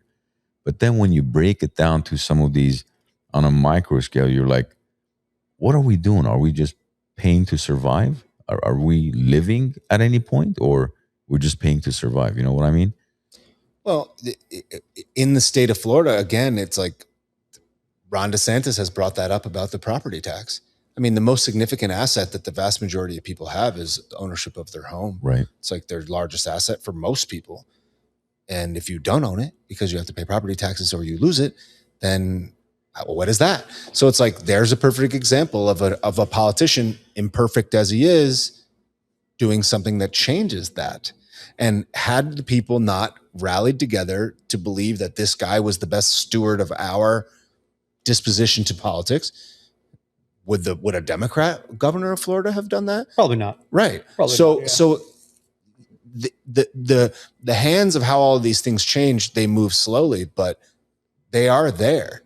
And but what you're saying, I think, is almost like more of like an existential kind of look at life as a whole in America, where it's like, are we just trapped in this?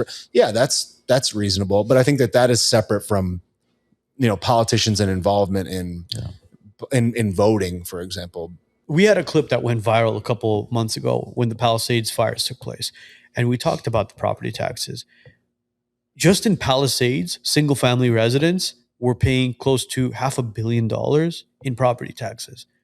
And we're talking about a multi-million-dollar neighborhood where celebrities live, where the Nobus are and the Mastros and all these crazy steakhouses. And just off of single-family residents, you have $500 million taken, but you still have these old 1970s power lines running through, you know, PCH. So it's like, all right, so what is our tax dollars paying for? Isn't Caltrans and all this stuff being funded by our tax dollars? Why are Why is the city burning? What's really going on? Who's getting rich? So when you ask these questions, yeah, in the moment, everybody stands up and does, the hoorah and fight. We gotta find out what's going on. But then now nobody's talking about Palisades anymore. Nobody's talking about Altadena. Altadena is being rebuilt as we speak. There's a home right now. Define rebuild. Because people are going to get the impression that Not fully rebuilt. I'm sorry. there's like They're putting up 4 gender homes. transition. And Yeah, who's clinics. rebuilding? It's not fully being There are rebuilt. 4 homes that have frames. Not fully rebuilt, but people are going back to that neighborhood and attempting to rebuild their homes. The individuals who did have payoff homes didn't have the proper coverage. They're shit out of luck. But the individuals who had proper coverage and hopefully the insurance did pay them out are rebuilding their homes. Look, that house in La Cañada that we're going to be selling, right? It has an immaculate view of Altadena as well. And you see, and they showed me photos of the homes burning in those hills because it was like right across the street. And it was like a movie. Those people got evacuated. And now, 2 years later, I'm standing there looking across the hill. You see just construction going on everywhere. So there is progress. Now, when it'll be fully rebuilt, Again, guys, it's not everywhere. But sure. yeah. It's not even 5%. Is it not 5%? Not even close. not. I thought it was more than 5%. No. I was there a few weeks ago. It's still in. Of course. Everywhere is like, no, maybe from a distance from, the hills of La Cañada, you saw like a couple of homes and frames but there's, Man. I don't know. But see, again, nobody's talking about it. Nobody's talking about because everybody's too busy dealing with their own. Nobody cares about the people of Altadena or Palisades. But you're talking about a neighborhood that was practically burnt to the ground. It could happen anywhere. right. Look, it happened in the flats of Altadena. The flats. We're not Right. talking about the hills. But how many times throughout the day do you think about Altadena? Do I think about Yes, Altadena? personally. Not personally. I don't think about it daily, but I'll tell you this much. I think about it a lot more often than a lot of others do. How do you know that? Oh, you fucking You see, douchebag. Bobby, this guy. I think about it at least 10% more than the average person does. Well, Fuck you. here's the thing. It's like in the event that this issue was to change faster, how would it? What would need to happen in order for it to? Well, the people would need to be loud enough. What would that look like? Well, would they be marching down the street every single day? No, there would be lots of pieces of content that could be picked up by local news organizations and ultimately national news organizations to say, look, after all this time, this is 5% rebuilt, and this guy's getting rich, and this guy's getting rich, and this person is on the take, and look all these people that are suffering. And if you can put that into a digestible format that can be distributed, then more people and more eyeballs would be on it. And then more people would be asking the local and county and city and state politicians and governors about this thing. And then once it became such a nuisance that it could potentially interfere in Gavin Newsom, for example, successfully running for president or getting the Democratic nomination, then he would start to talk about it and address it and start pushing resources toward solving that problem to get that person to shut up. Much like if you stayed at a Hilton hotel and you didn't really like it and you made a bunch of social media videos about how it was bad, they'd be like, we needed to get this person to shut up. Yeah. That's the answer to all of these things. How do you get that to fix? Those people need to make their voices heard about that place and voice it to their local politicians. That's the only reason anything ever changes. But because those people don't do that or haven't done it enough or haven't been as effective at it or whatever else, then the rest of the people don't know about it. And the people that would be outraged or would share it or would comment or would engage or would go participate won't. And then they'll just vote for the next idiot the next time because all they did was watch TV. So the answer is not, the question is not why do people not consume it? The question is how do we get them to consume it? Right. How do we get people to care? And if I or you or whomever else is going to project out into the world that this is what needs to be done in order for change to happen, then if I don't participate in that change, then what good am I? To me, the answer to this question is you need to make this type of content interesting, digestible, and entertaining.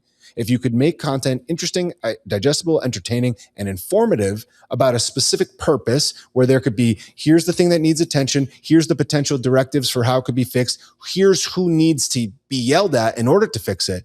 To me, that is a solution pipeline. If everybody did that collectively, generally speaking, and used their strength, whether it be writing or video or sound or audio or podcasting or local school boards or whatever, if everybody generally did that, it wouldn't have to be like this. Bobby just gave me an idea.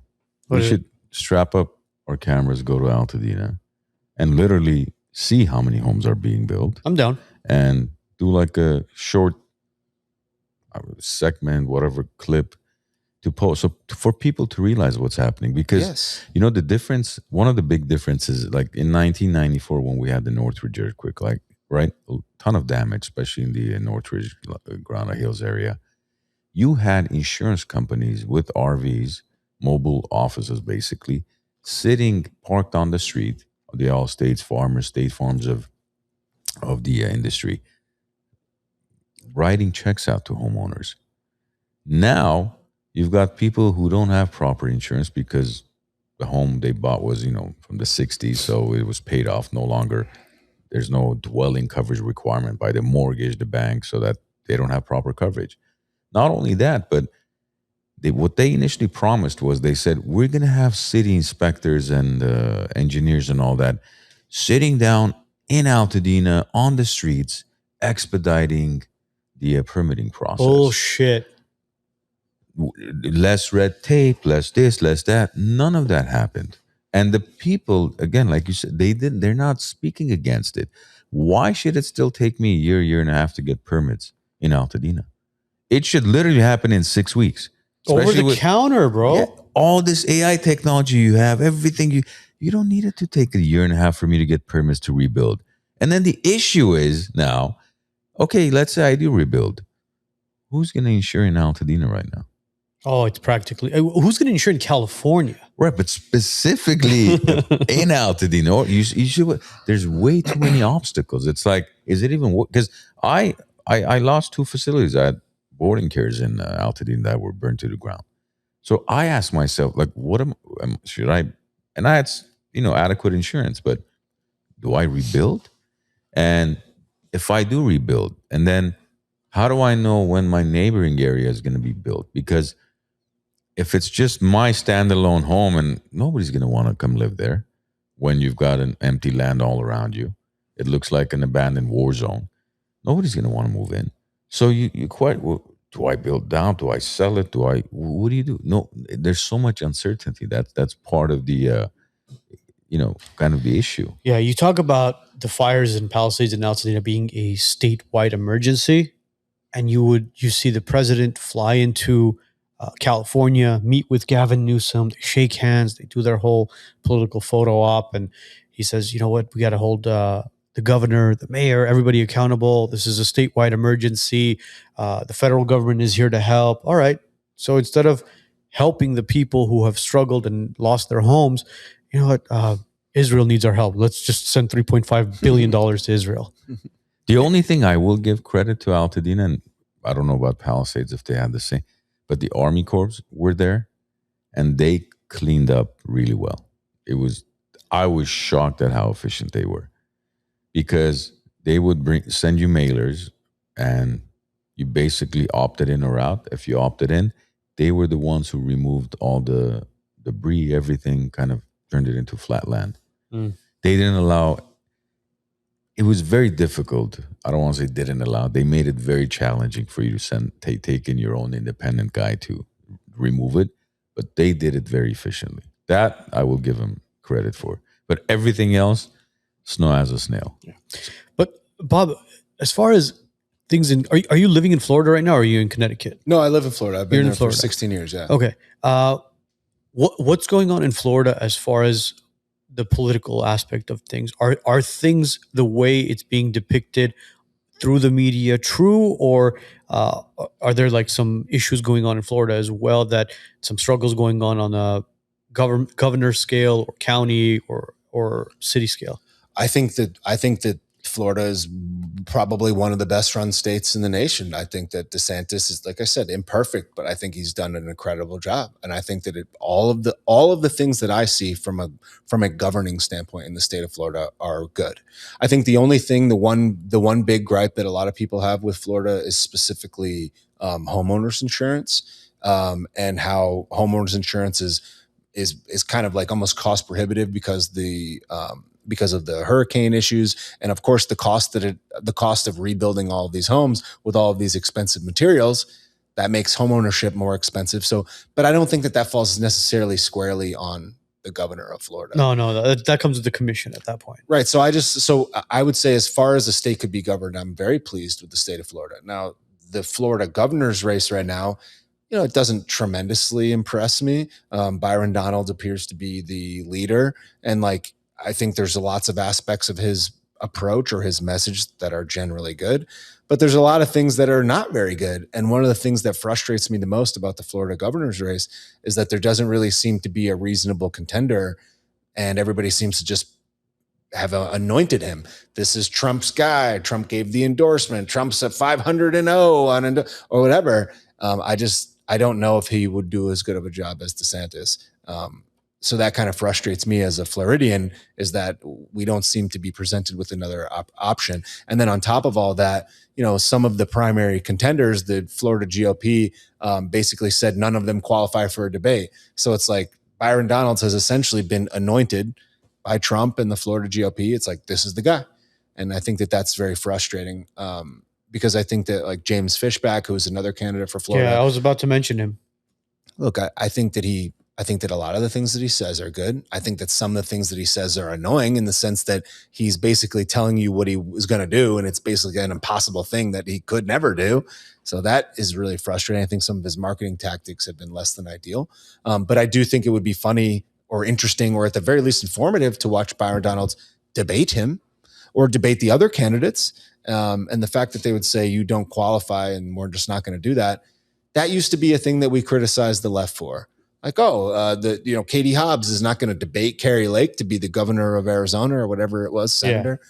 Oh, that's such a leftist tactic. And then when it comes to Trump, Trump's not going to debate Biden.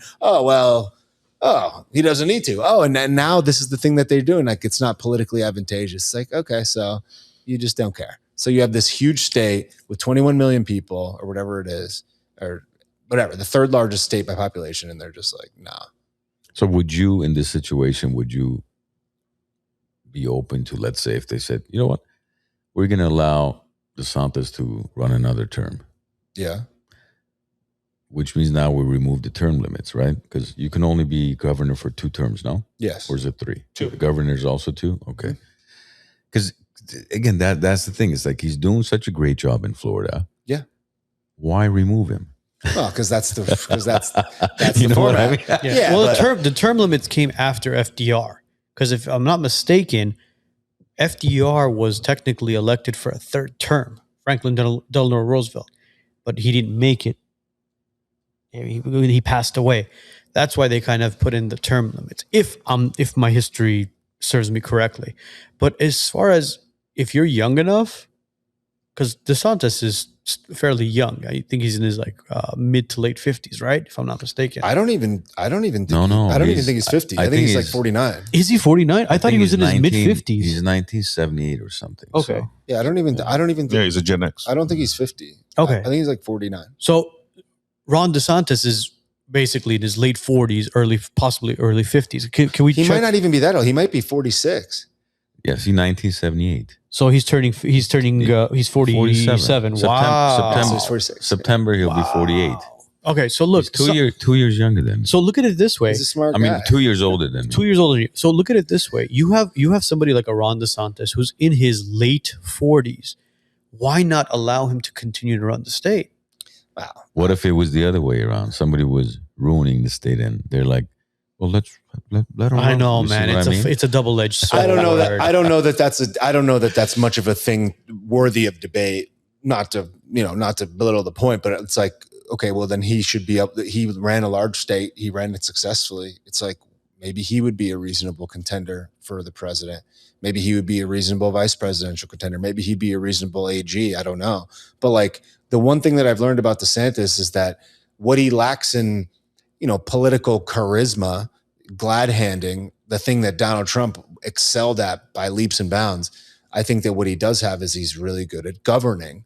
Like his book smarts, his ability to make a thing happen, following the guidelines and do it efficiently and quickly. His execution is top notch. His glad handing and palling and patting on the back and his sociability, his charisma is not there. And that's what a lot of people hated about him. They didn't really hate his policies. They hated how he presented in public. He was socially awkward somewhat. Yes. And that's fair. But it's like, to be honest with you, it's like, I remember when I had employees working for me, it's like I hired people that I liked being around, and I probably would have been better if I hired the nerd. Like the one nerdy guy that I had was the most efficient worker. And like, I learned to like him, but he was socially weird, but he was very efficient at the thing that he was efficient at. And I think that DeSantis is a very good executor. He's a very good governor. He's very good at governing, and he knows how to work the policies to get it done the right way. He's a very smart attorney, like Yale educated guy from the swamp in Florida, and military. And he's very smart. Yeah. He was complete opposite of Newsom. He was a JAG attorney. So has he taken any AIPAC money at all, or do we know that? I don't know, but his allegiance to Israel and the speech laws and things are probably the biggest problem that myself and probably many other people have. Same as Trump, right? But they're all like that. That's the thing. It's like people were like, well, would he be a better president than Trump would be? And it's like, well, as far as the stance on Israel or whatever else, he's basically exactly the same. Mm-hmm. So, okay. So now the reason why I always thought that DeSantis would be a more efficient governor or a president is because the things that he says he's going to do, generally speaking, for Florida, he executes on those things. He's not a salesman. Like what he actually does plays out. And if only the idea of him not like flaming everybody every day and basically agitating the left to fight back and have a visceral emotional reaction, I think Ron DeSantis would be a very quiet president. Yeah. In the sense that he'd just be head down doing things and executing on things. He wouldn't be doing rallies. He wouldn't be showboating. He wouldn't be bragging or being like, she's a dumb, or like that guy's a gay. Like he would just be a little bit like tighter. So, your middle of the road person could maybe get there because the policies were effective and good. Trump could have a policy that somebody agrees with full on and they're like, fuck that guy. Like, he's not as polarizing, essentially. Yeah, so that was my theory, and people are like, "Oh, you like DeSantis?" If Trump cured cancer tomorrow, he would find a way to fuck it up during his announcement. He'd say something stupid like, "Yeah, cancer was never bad to begin with. Yeah. I always knew I could." Like, really? I mean, I'm putting the cure on Truth Social. It's $100,000 to buy the cure. But look, I agree with that. The only thing is when you look at governor versus president. A state obviously doesn't really have geopolitical influence, doesn't have a global influence or global matters that they have to, right? Like Florida's not going into Iran, or Florida doesn't have to think about Ukraine. But as the president of the United States, you have now another 190 plus countries and leaders that you're dealing with essentially too. So I think that aspect is different, and I'm not sure how DeSantis would have been able to maybe even handle that any better than Trump has. That's my only thing with him. But as far as governor goes, look, we've talked about if there's any state we'd ever move to, it's probably Florida. But then, like I said earlier, the only concern about the reason I personally don't pack up and go anywhere else is because I'm like, okay, let's say right now Florida is the hottest new thing, But then what happens if, just like the mayor of Miami is no longer, what's his name, right? It's a Democratic mayor now. It's not the other guy, the Cuban guy that left. So what happens if the governor changes to a Democratic governor? And then all of a sudden, now we have double the property taxes, double the vaccines, double the, and you're like, okay, I packed my family, my business, everything. I moved it out here because of DeSantis. Now DeSantis is out. We've got Mr. Garcia in, who all of a sudden wants everything reversed and then some. That's the only concern about the, First and foremost about DeSantis in foreign policy. It's like, okay, well, that's a reasonable concern. Yeah. However, it's like, how do we judge a person that never had the opportunity to do that? Sure. Remember, it's like Joe Biden was a vegetable and he somehow managed to figure it out. So, all right. And if it wasn't him, okay, it's Kamala Harris. And if it wasn't Kamala Harris, who was it? Mayorkas or one of those other dudes? So who knows? Obama, maybe. Yeah, but they all figured it out. So to me, I feel like to say that like he wouldn't have done it as well as Trump, it's like, well, we are in another war. So, how great is it? Whatever. Now, on the topic of moving to Florida, if you go from a pure mathematical odds standpoint, well, there's 0% chance that there's going to be a governor. Is there 0%? I don't know. I'm just saying, like, the probability of there being a Republican governor in Florida is considerably lower than there being a Democratic governor in Florida. Or a Republican governor in California. The probability, the likelihood of that is much lower, I think, than there being a Republican governor in Florida. So it's almost like there's a 10% chance in Florida, there's 20% chance, whatever, but there's a because they always say chance. Florida is a purple state. No, it's not blue or red. I don't think that's true anymore. Yeah, not anymore. It's outweighed. The Republican votes have outweighed it. But again, we can't rest on our laurels. It's like in the event that Byron Donalds comes in and somebody like me, who would be your quintessential red Florida voter, is not jacked up about him, then what is that? It's like the thing that frustrated me about Fishback, for example, who, like I said, I think is a relatively good candidate, has lots of good ideas. I think would be reasonable to see him debate Byron Donalds. It's like, I would love to be the biggest Fishback guy there is, but yet, like, his campaign is never, I mean, his, I don't, I'm kind of small in the whole equation, but it's like, I would love to be cheerleading for him. But the things that I've seen from him have been stuff that is like completely untenable, like not feasible. He's like using, like, one of his big campaign things was how he was going to tax OnlyFans creators 50% of their income in the state of Florida. And it's like, first off, dude, like, I get what you're trying to say, but like, okay, you're the morality police now. It's like, you're going to tax people that post on a very specific website because you deem it to be immoral, and Florida doesn't even have an income tax anyway. So you're going to create a non-existent income tax on your own out of thin air to tax this very specific behavior when there's still strip clubs and nightclubs and bars and 24-hour liquor licenses that cause way more harm than a girl taking a picture of her bikini. And, you can judge it one way or the other, but it's like, there's a lot of porn studios in the state of Florida. Are you going to tax them at 50%? Because I never heard him say that, but he said he's going to do it for OnlyFans creators. So it was just like a half-cocked, like half-baked theory that was used purely for marketing that is untenable. It's like, so you're selling us and you're getting attention on a thing that you can't do, that you won't do, that doesn't even make sense, that isn't even fully processed. And like, this is what people know you as, the OnlyFans governor guy? What is that? It's like, why couldn't you just be better than Byron Donalds? Why couldn't you talk about the things that specifically differ from Byron Donalds instead of creating this gotcha, like, virality moment about the OnlyFans? And that was like his biggest marketing ploy. And it's like, I want to stand behind you, but this is a fake thing. Your solution is tax 50% of somebody's income. What are you even talking about? What if I'm a 57-year-old gay man that takes photos fully clothed and I have an OnlyFans? You tax that at 50% because it's immoral for young women?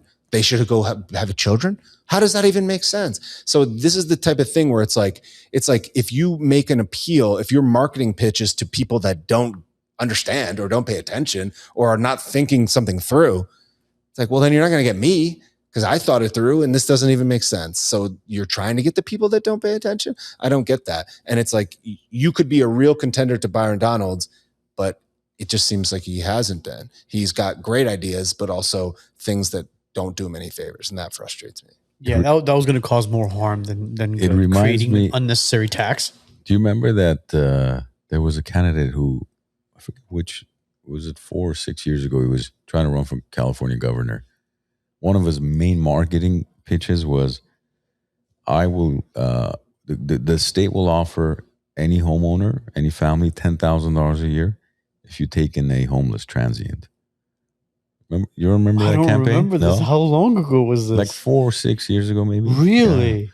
That was his main campaign thing. Like, yeah, I'll bring in a homeless guy to live in my house with my wife and kids for 10 grand a year. Yeah, That's fucking A, bro. People have lost their minds, bro. They've lost their minds. Instead of trying to fix the problem, they're making it worse. Yeah, let me send a transient to some random person's home. We're going through a mental health crisis, and until the government and people realize that it's not a home housing issue, it's not a homeless crisis, it's a mental health and drug abuse crisis, that's when it'll get fixed. Because look, you could build all the homes you want and provide it to these drug addicts, these mental cases. They're just going to turn it into a drug home or a mental institution. That's what it's going to become. And if you're going to build it, state of California, please don't spend $798,000 per 300 square feet unit. Yeah, well, and then the people that get them, they just destroy them anyways, and they go from unit to unit.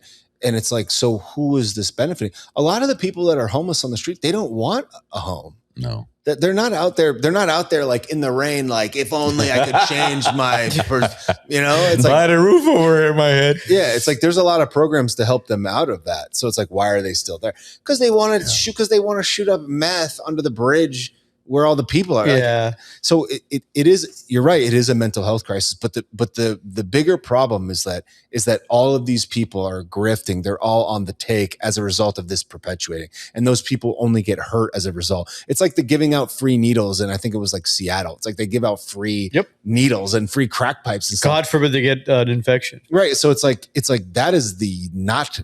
Because and then they'll put them on a residential street that like somebody's got their kids getting on the bus and there's like a crack pipe handout tent there.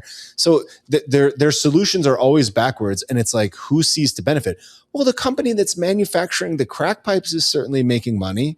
Like, they're selling all these crack pipes to the state to give away for free. They're selling all these needles. Somebody's getting that contract. Yeah, probably triple the price. Right. Son of a... You okay? Yeah, man. Oh, Megeredchian Law. We should call Alex. If you've been injured in a car accident, slip and fall, or work injury, reach out to Megeredchian Law today. At Megeredchian Law, we maximize your compensation, you get constant client communication, and we win when it matters most. When you're involved in an accident, choosing the right attorney is the most important decision you can make. Let us show you why we're different at Megeredchian Law. With 11 attorneys on our team, we're able to go to trial and fight for your case. More important, the pedigree of our firm is customer service, so you always get a call, you always get an update. Lastly, we're results driven. We win. Let us show you how. Call us at 818-530-1300 or bestcaraccidentattorney.com.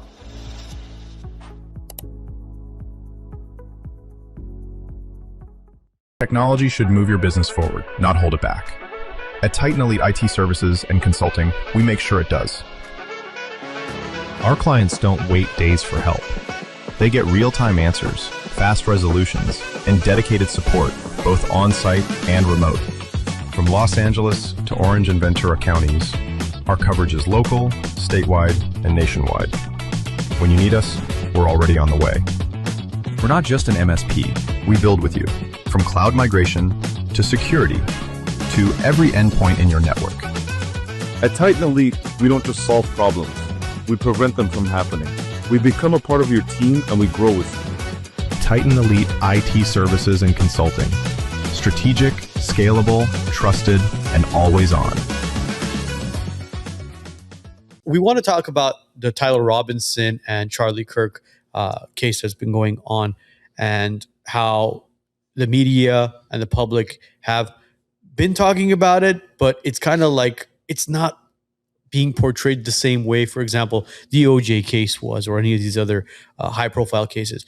What are your thoughts on this entire situation that took place just over a year ago? Well, I think that there has to be some general outline when you're going to talk about Charlie Kirk's assassination, which is, I was a Turning Point ambassador for a number of years. Charlie Kirk is a highly important political figure that I think was destined to be the president of the United States one day. He had friends in the highest halls of power around the world, including friends with the president of the United States, the sitting president. Yet this guy was taken out in broad daylight, right in front of all of our face. This is obviously a significant event, especially for people that talk or care about politics, especially right-wing politics, especially the future of right-wing politics. So if we have the general premise where it's that we all care about justice for Charlie Kirk, okay, we all agree on that. Okay, so now here's this impending court case. This court case is highly charged because the official narrative from the three-letter agencies all the way up to the top of the FBI and theoretically the White House and on down is that this is the guy that did it. This is how he did it. It's an open and shut case. There's all these people cheering for this and supporting this narrative that it's an open and shut case, that this is the guy and that's that. But when the rest of the population that also cares about justice for Charlie Kirk looks into the specific details around the official narrative and is apprehensive to trust a three-letter organization narrative at whole cloth, no matter who it is or when it is or who it's about, the more that you look into it, there seem to be all these very suspicious and peculiar anomalies, inconsistencies, kind of changes in the story, modifications from one report to the next report. And the truth of this case has not been proven in the court of public opinion, at least to many of our concerns, beyond a reasonable doubt. And even though the court case has not yet occurred, what we look at about the existing information that's out thus far is very peculiar. And if you believe that the Butler assassination attempt, for example, on Trump was fishy, and if you believe that the Epstein handling was fishy, and if you believe that 9/11 was fishy, and if you believe that three-letter organizations have done a multitude of different sketchy things over the course of our lifetime, and and it's very rare that they're truthful to us, one can presume that whatever this story may be, maybe it's not right. When free-thinking people that care about Charlie Kirk and care about America look into this case, you're like, why are there so many inconsistencies with this story? And then now the ongoing narrative is that his friend, Candace Owens, and then a multitude of other internet sleuths and internet creators that have pointed out all of these inconsistencies, gathered other information about different pieces of evidence or whatever else. By simply pointing that out, they are characterizing that as being hateful of Charlie, hateful of Charlie's widow, and thus evil and demonic, because they associate the disagreement with the official Fed story as somehow being anti-Semitic, or that means you're blaming it on Israel, or that means that every single word that Candace or Ian Carroll or Baron Coleman or whoever is investigating the case, that means you agree with everything that they say. And to simply question that narrative now makes you evil. So you have these two groups of people that theoretically care about the same thing: justice for Charlie Kirk, political assassination, getting told the truth. And they're differing because they're assigning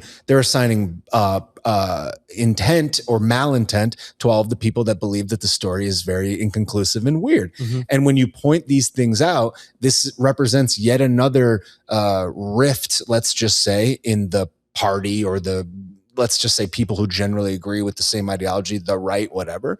It causes a rift, much like the Epstein files caused a rift, much like people like Thomas Massie caused a rift.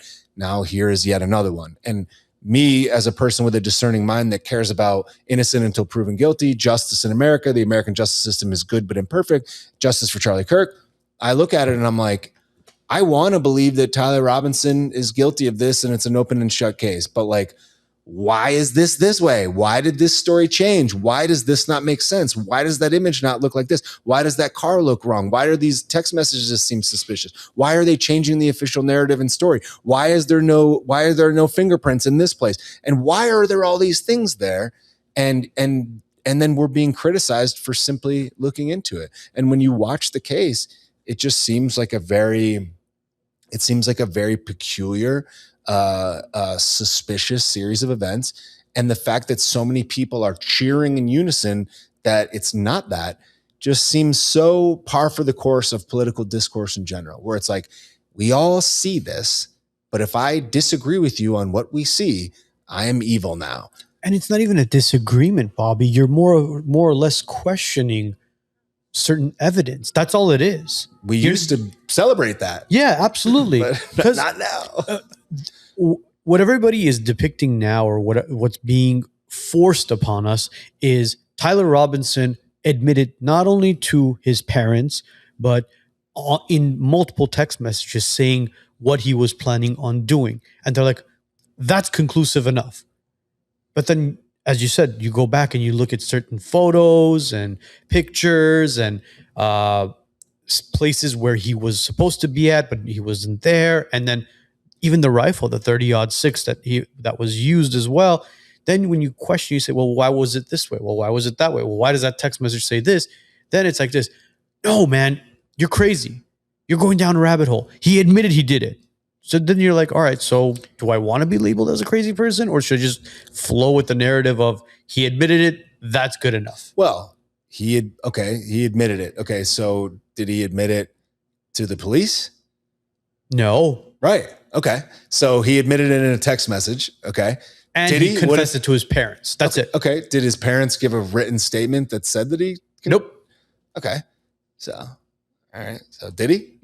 So exactly. I don't know. Maybe he did. Maybe he didn't. I don't know. But okay. In the event that he even did, let's say that he actually did.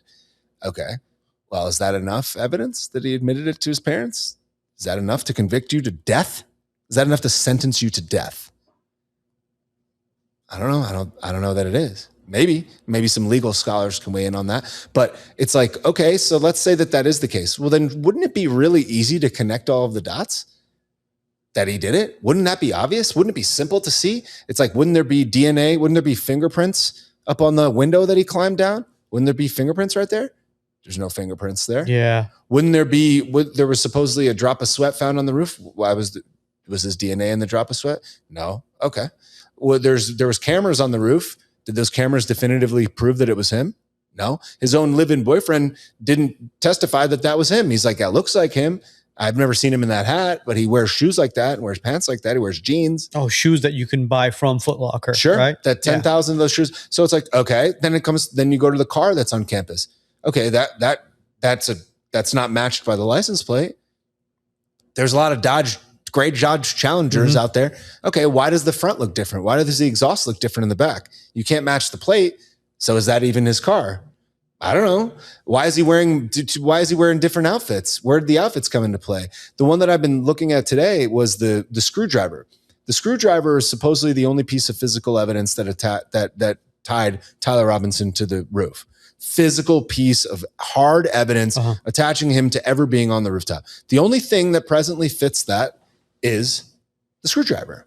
Well, when the initial police report came out, when the initial police went up onto that rooftop, the police testified in the preliminary hearing that there was only two people on the rooftop, himself and this other plainclothes officer guy with a badge and a gun that he doesn't know who that is. So a police officer, after a murder, after an assassination, was investigating the crime scene with a guy that we don't know who that is 10 months later, that was wearing plain clothes and had a badge and a gun, that we don't know who that was. What agency did that guy work for? That could have just been a guy with a gun and a badge that he bought on Amazon. We don't know who that person is 10 months later. Okay. He said there was two people on the roof. Video evidence proves that there was at least four people on the roof. So he testified in the preliminary hearing that there was two people on the roof. Well, there's four people. We have video evidence that there was four people. Okay. The original cop that went on the roof to find the screwdriver, the one piece of hard evidence that attached Tyler Robinson to actually being on the rooftop. When he went up on that rooftop, he said that there was an impression of a body that had laid on the rooftop. There looks like we can see elbows, we can see where knees were, and a body was laying, but he never mentioned the screwdriver. If you just found a screwdriver where the guy was, you'd say, I just found a screwdriver.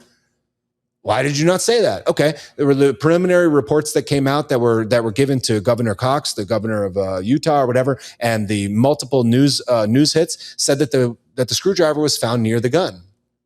The gun was found in a wooded area across the street off campus. So if the screwdriver was found near the gun, then when was it on the roof? Okay, there's more than one piece of DNA on the screwdriver. Tyler Robinson's on the screwdriver, but so is Lance Twiggs.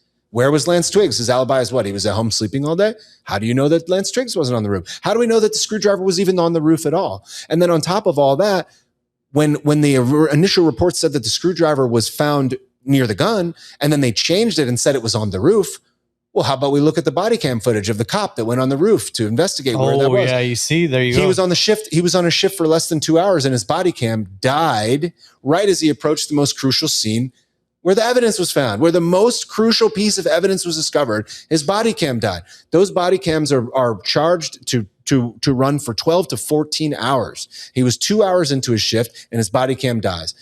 Reports have suggested from other police officers that those body cams give a warning ahead of time. They beep that they're low on battery. They give an alert. If your body cam died, you would write into your report that your body camera died at the specific time. Did you try to recharge the camera? Did you report that the body cam had died? No, he didn't. So the body cam dies before the most crucial piece of hard evidence is found. Reports say that it was across the street, and now it's on the roof. Exactly. That doesn't make sense. Imagine climbing onto a roof and you're in law enforcement and one of the most influential people in the United States was just assassinated. Yes. And you're looking for evidence to find out who murdered this individual. And you don't radio in saying, hey, listen, guys, my body cam is low on battery or my body cam is dead. I need a new one just in case it records something that I didn't see. Yes. Or I found a screwdriver. Or I found a screw. Hey, 10-4, I found a screwdriver. Yeah. Where's the picture of the screwdriver? Oh man. So it's just like, and what people are doing is they're doing the same thing that the trust the plan people do. They're like, more evidence is going to come out. Okay, fine. I would wager that when the trial starts in September or whatever it is, all of this stuff is going to be revealed. But in the meantime, everybody is going on this narrative like he's guilty, open and shut case. It's so obvious. If you say otherwise, you are evil. That's what we're hearing. Yes. So it's like, okay, so then it's like, well, then why did they report that the screwdriver was with the gun? Why was there even a screwdriver at all? He was even on the roof long enough to assemble the gun with a screwdriver? If he assembled the gun with a screwdriver, why was he hiding it in his pants? Why did none of these things make sense? So it's like when you look at the totality of that in conjunction with a multitude of other anomalies, it's like, okay, it's like, what do we think at the end of the day? Do the three-letter agencies never lie? Do cops never lie? Is there no such thing as a conspiracy? Do we not think that this person, Charlie Kirk, was important to geopolitics, potential descent to the Iran war?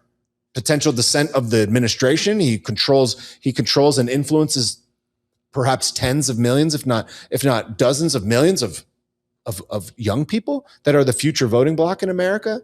Okay, he's an outspoken voice for Israel. Well, he's voicing his opinion about how he's got some discontent with Israel. He's starting to change the narrative a little bit, maybe behind the scenes, maybe a little in front of the scenes. Well, wouldn't that be a liability to Israel if your number one guy, your top guy just started to say, I don't know that Israel had anything to do with it, but the point is that to just ignore all of these realities and just say it's open and shut. This dude just woke up one day and decided to assassinate a guy that he never mentioned ever to his own boyfriend. Yeah. He never mentioned him one time. You guys never talk. Like if you and I hung out for 3 weeks and I was about to murder a guy, I probably would bring it up once, let alone date you for 2 years. You think I'd be like, yeah, fuck Charlie Kirk. But it's like, nah. I'm just gonna throw my life away. I'm almost back, my love. Oh, I'm gonna write a note that implicates me completely in this murder, while simultaneously saying on text message, I left no evidence, while making a second piece of hard evidence that proves that I did it. So I'm 24 years old in 2026, and I can't understand that a text message is saved by a phone company. Like, come on. So you write a hard piece of evidence that proves your guilt when you were going to drive back there and see it anyways, see him. And we ended up making it back home, and seeing him, could have told him in real life instead of writing it down. Imagine. Yeah. It's like, hey, listen, I'm going to go kill Charlie Kirk. And then you text message and you send a text message. Here's how I did it. It's like, here's how I did it. But don't worry, I didn't leave any evidence. Right. And then on top of that, Lance Twiggs, the live-in boyfriend, he takes a picture of the evidence. Why would you take a picture of the letter unless you were going to destroy it? But He said he didn't destroy it. So who destroyed it? Tyler Robinson, I guess. That's the theory, right? Tyler Robinson came home and burned the note to get rid of the remaining evidence. Did you know there's still pieces of the note? There's still a big chunk of the note and a bunch of ashes of a note, of a piece of paper. So you're telling me that in 24 years on the earth, you got to destroy a piece of evidence by lighting it on fire, and it's a piece of paper, and you can't figure out how to burn the whole paper? You burn 3/4 of it, and then you're like, nah, it's good. I got to make it look like 9/11. I got to find a burnt piece of passport. Make it look like it fell perfectly out of the plane, because when I'm flying in a jet, at 350 miles an hour, a piece of paper flies out the window. Domestic flight that we'd all would die on. Yeah, and he's right, on a domestic flight where you don't need a passport. Yeah. Perfect. Yeah. So it's like, again, it's like every single time, it's like, how did Building 7 burn into its footprint in New York City without getting hit by a plane? How come it's the only building in the history of in modern history to burn and completely collapse into itself because of a fire? How come that happened? That was What is that? That's one thing that we talked about, including with John Kiriakou, where we brought it up and we were like, how did Building 7 collapse? And we questioned 9/11, and he was just like, no, it happened.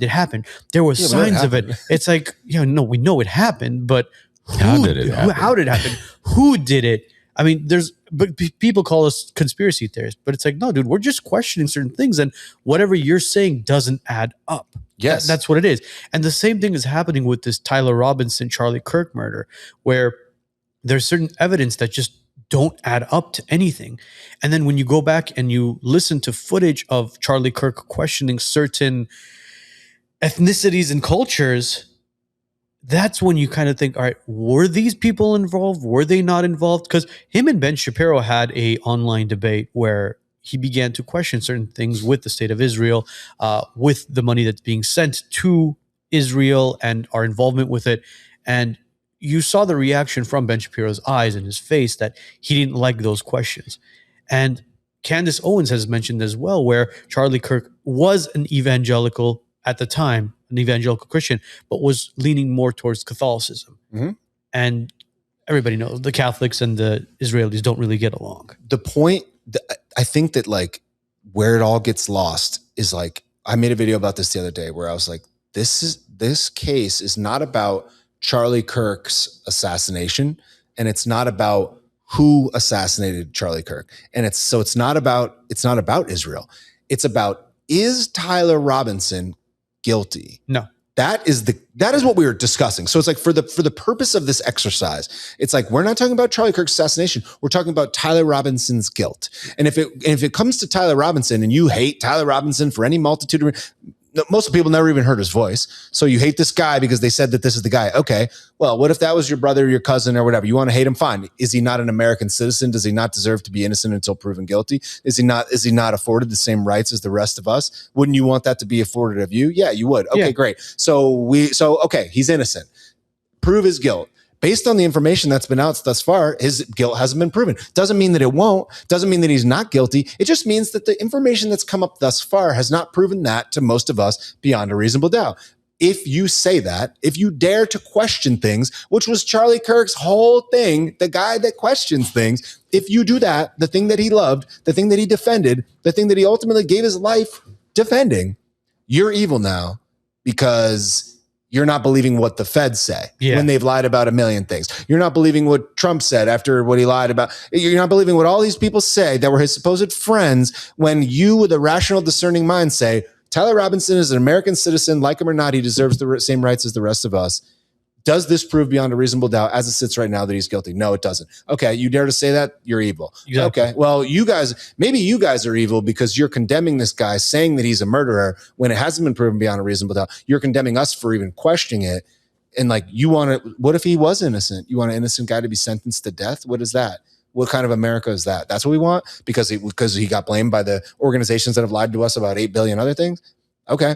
It's like, it's not about Charlie Kirk, it's about Tyler Robinson's guilt. And these complex issues are, I think, the big problem with the online discourse, where it's just like, if you're like the rah guy that's just like, Trump, doesn't matter, Trump, you've become the system that you ultimately said that you wanted to fight against. And now you're part of it because your guy's the one carrying the torch at the present moment. And nothing more perfect can encapsulate this than this video I saw yesterday of this guy at a soccer game or whatever it was, and or a baseball game. And this old man saw that a guy was sitting for the national anthem, and he slapped the guy in the back of the head. And every idiot was online like, yeah, show that youngster what's going on. Like, he should stand for our country. And I'm like, this is the discourse. Everybody posting shit like, this is the hero we need. Are you fucking kidding me? You don't know that guy doesn't have an ankle injury, that he can't stand up because it hurts his ankle. You don't know what country he's from. And last time I checked, displaying my patriotism and respecting my nation had nothing to do with what another person did.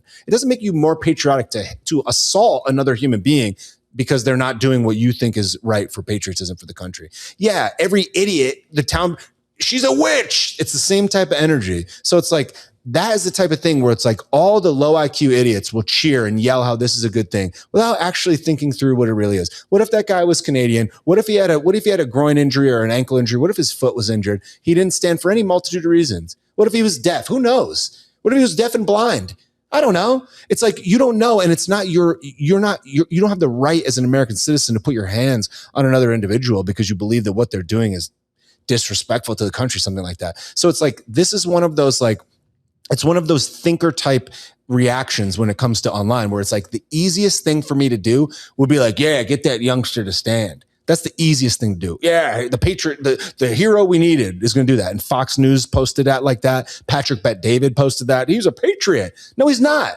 You liar. Like, you're a scumbag. That guy just broke the law. That's simple assault in America. Last time I checked, we were a nation of laws. So it's the difficult position to take the opposite and say, he shouldn't put his hands on anybody. Yeah, we don't like what that kid did. We don't have the right to hit him for it. And that is the hard position. And you catch a lot of heat online for that. And that's the same type of energy of people that question Trump. That's the same type of people that say that maybe DeSantis would have been a good candidate. And it's the same type of energy that people get when they say this Tyler Robinson case is suspicious right now. It's the same thing. It's like the lowest IQ, most base level cheerleader thing to do is be like, yeah, Tyler, kill him. And it's like, well, why is this so suspicious? I don't know. Building 7 burned because it burned. It's like, okay, the passport fell out of the plane. It's like, all right, well, I'm just going to not do that, no matter how many of you yell about it. And I think that that's the difference right now, where it's like your loud cheerleader, go along to get along type of guy is rewarded online. And the people that think critically, that are willing to take resistance from their own audience, they're few and far between, but the audiences respect that. And like with me, a lot of people have been like, hey man, I'm really glad that you're talking about this case. Like, everybody seems to be completely cooked on this. And I'm willing to take heat from people to say the thing that I believe is right. And if only more people did that, we'd have a better discourse. If everyone just wasn't like, yeah, Trump. It's like, Yeah, Tyler would be on death row. Yes. And again, when people question, they say, did Tyler Robinson do it? You look at the United States judicial system and you say, no, he didn't do it. Now prove me wrong. It's not, yeah, he did it. Now I got to prove the opposite. It's innocent until proven guilty. It's as simple as that. Yes. Is it unpatriotic of us to say that? Absolutely not. That's what this country was founded upon. That's what this country was built upon. So at the end of the day, we're going to stand by it. Are we evil people for saying that Tyler Robinson didn't do it? I think we would be evil people if we said he did do it. Yes. And we just basically gave him the death penalty. Correct. Yes, if you condemned this guy as being guilty without personally or legally being proven, then yeah, that's scumbaggery. And like personally, myself and I think Baron Coleman and Candace Owens and all the people online that are talking about and discussing the case, we all can't wait for the trial, because I think it's going to validate what we've been saying. Well, we're hoping it does become a high profile case.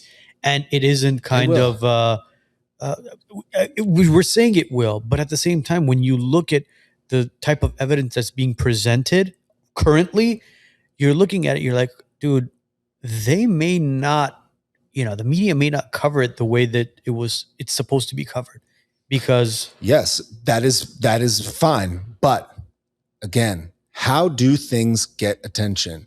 It's like people yell about them. Well, the first court case that I ever really paid attention to with any level of severity was the Karen Reed trial, which happened in Massachusetts last year. And I paid a lot of attention to the Karen Reed trial. And it became a national news story, had HBO documentary, was all over the news, made it to mainstream national news, because people like me, and I was just one in a sea of many, were constantly hammering that this case be talked about. Remind me what the Karen Reed trial was again. Karen Reed was a woman who her boyfriend was a Boston police officer. She lived in Canton, Massachusetts. And after a night out drinking with a bunch of different people, the boyfriend ended up dead in the lawn of another police officer's property in Massachusetts in the snow. And they blamed her for killing him. And there was an original court case that ended up in a hung jury, and then there was a second court case to say that their contention was that, or their theory was that she backed up in reverse in an angry rage and hit him with her SUV and then drove off. Fled the scene, basically. And fled the scene and left him to die in the snow. That was the story, that she did it. And the case made national attention because during the first trial, a local journalist who goes by the name Turtle Boy wrote a bunch of articles about how the Canton Police Department was corrupt and how this woman was innocent. And he went out of his way to do a bunch of journalism to show how this was improbable that she killed him, that she didn't kill him. And he blew it up. And it got all this press, and there was all these people that came to the first trial, and then it was a hung jury. Then a documentary was made on HBO. That's where I saw it. And then the new trial began. And I covered the new trial and watched it every day because I was like, this woman is innocent. Like, it would be so easy to be like, yeah, she did it. The cop's dead. She was there.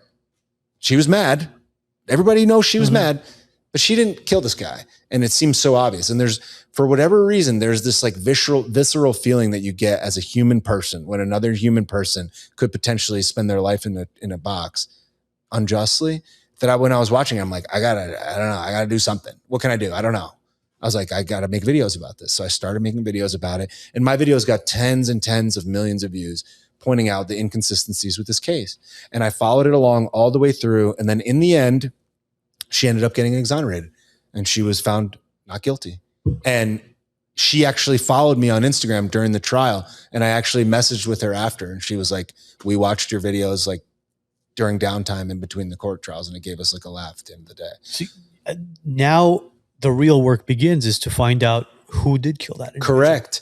But that's the whole point. It's like, if she didn't do it, then who did? So everybody's like condemning Tyler Robinson. It's like, if Tyler Robinson didn't kill him, who did? And if it wasn't him, could you imagine who this could potentially implicate?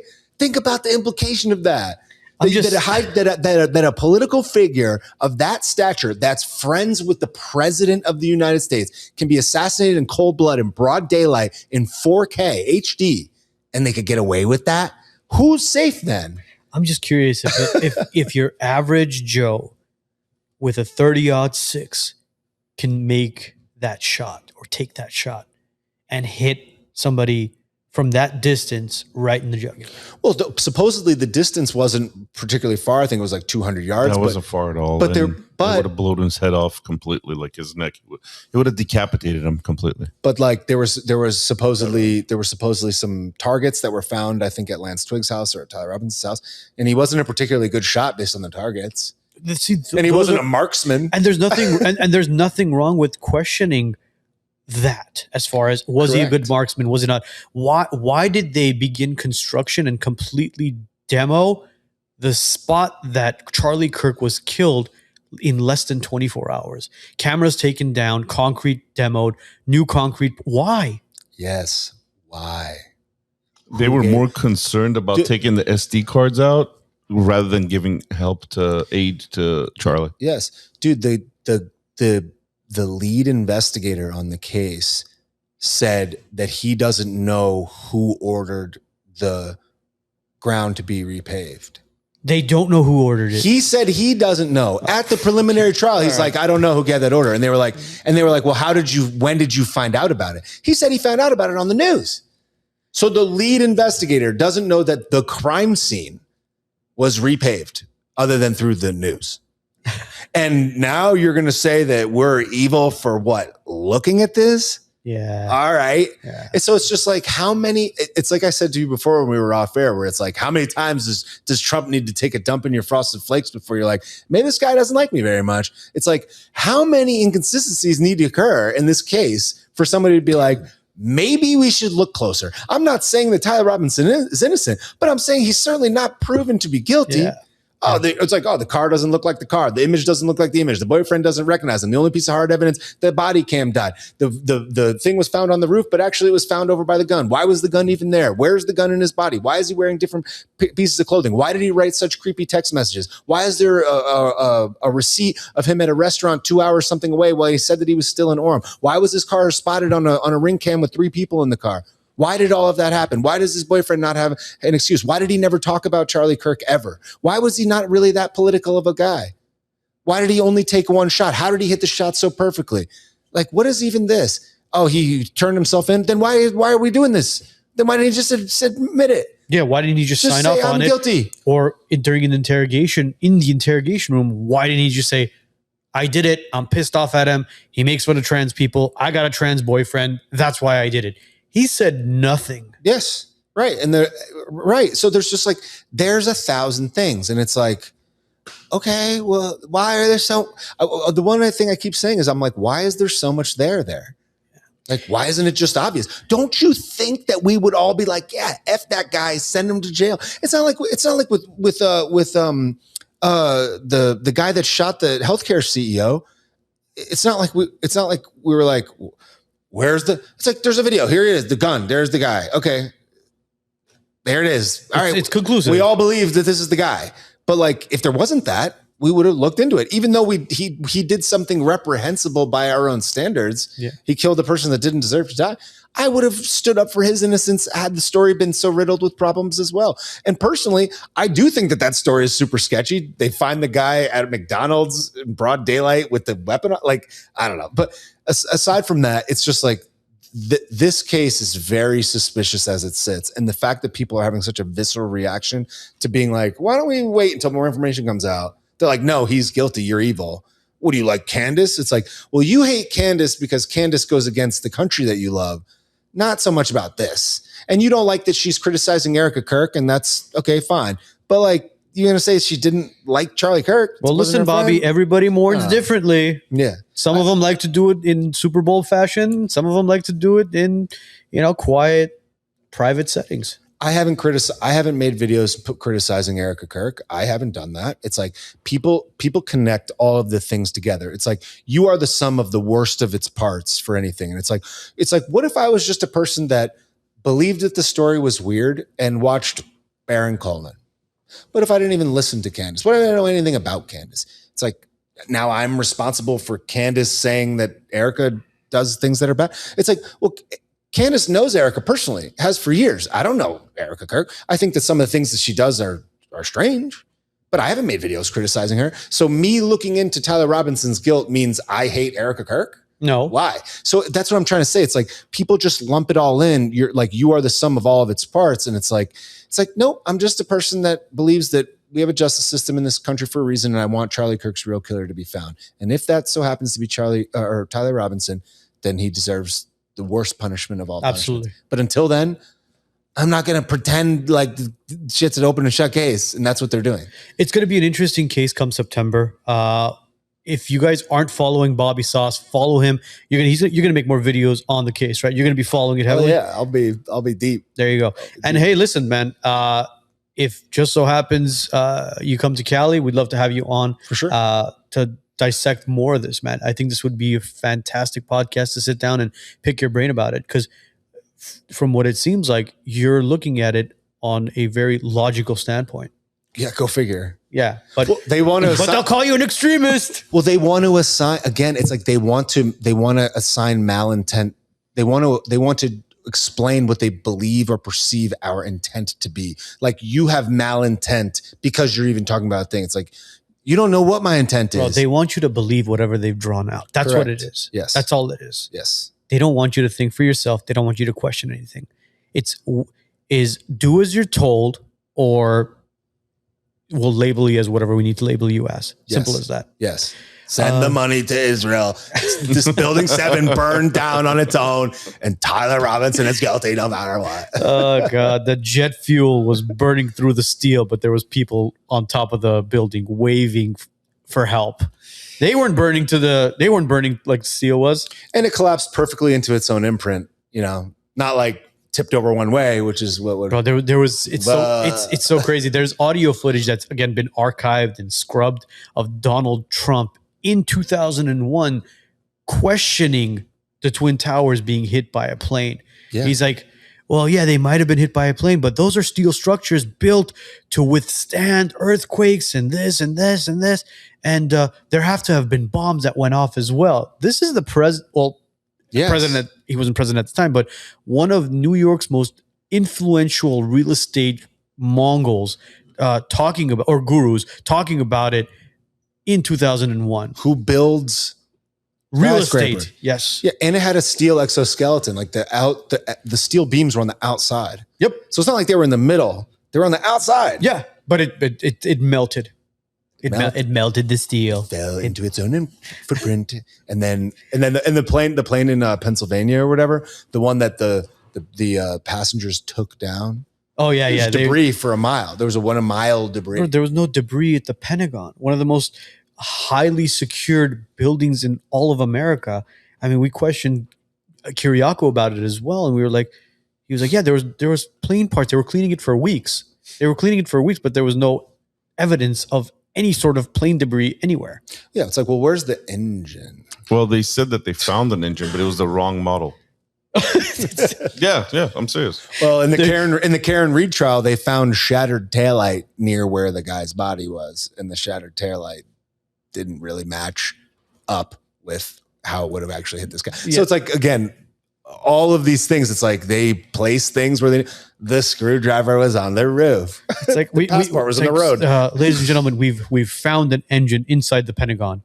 Sir, that belongs to a Chevy block. That was being transported at the time of the incident. So I don't know, man. Bobby, thanks, man. Thanks for taking time to be with us, bro. We appreciate it. My pleasure. Ladies and gentlemen, today's episode will be up and running on Spotify, Apple Podcasts, and all major platforms mañana. Have a great week. Have a great weekend. And we'll see you guys all next week.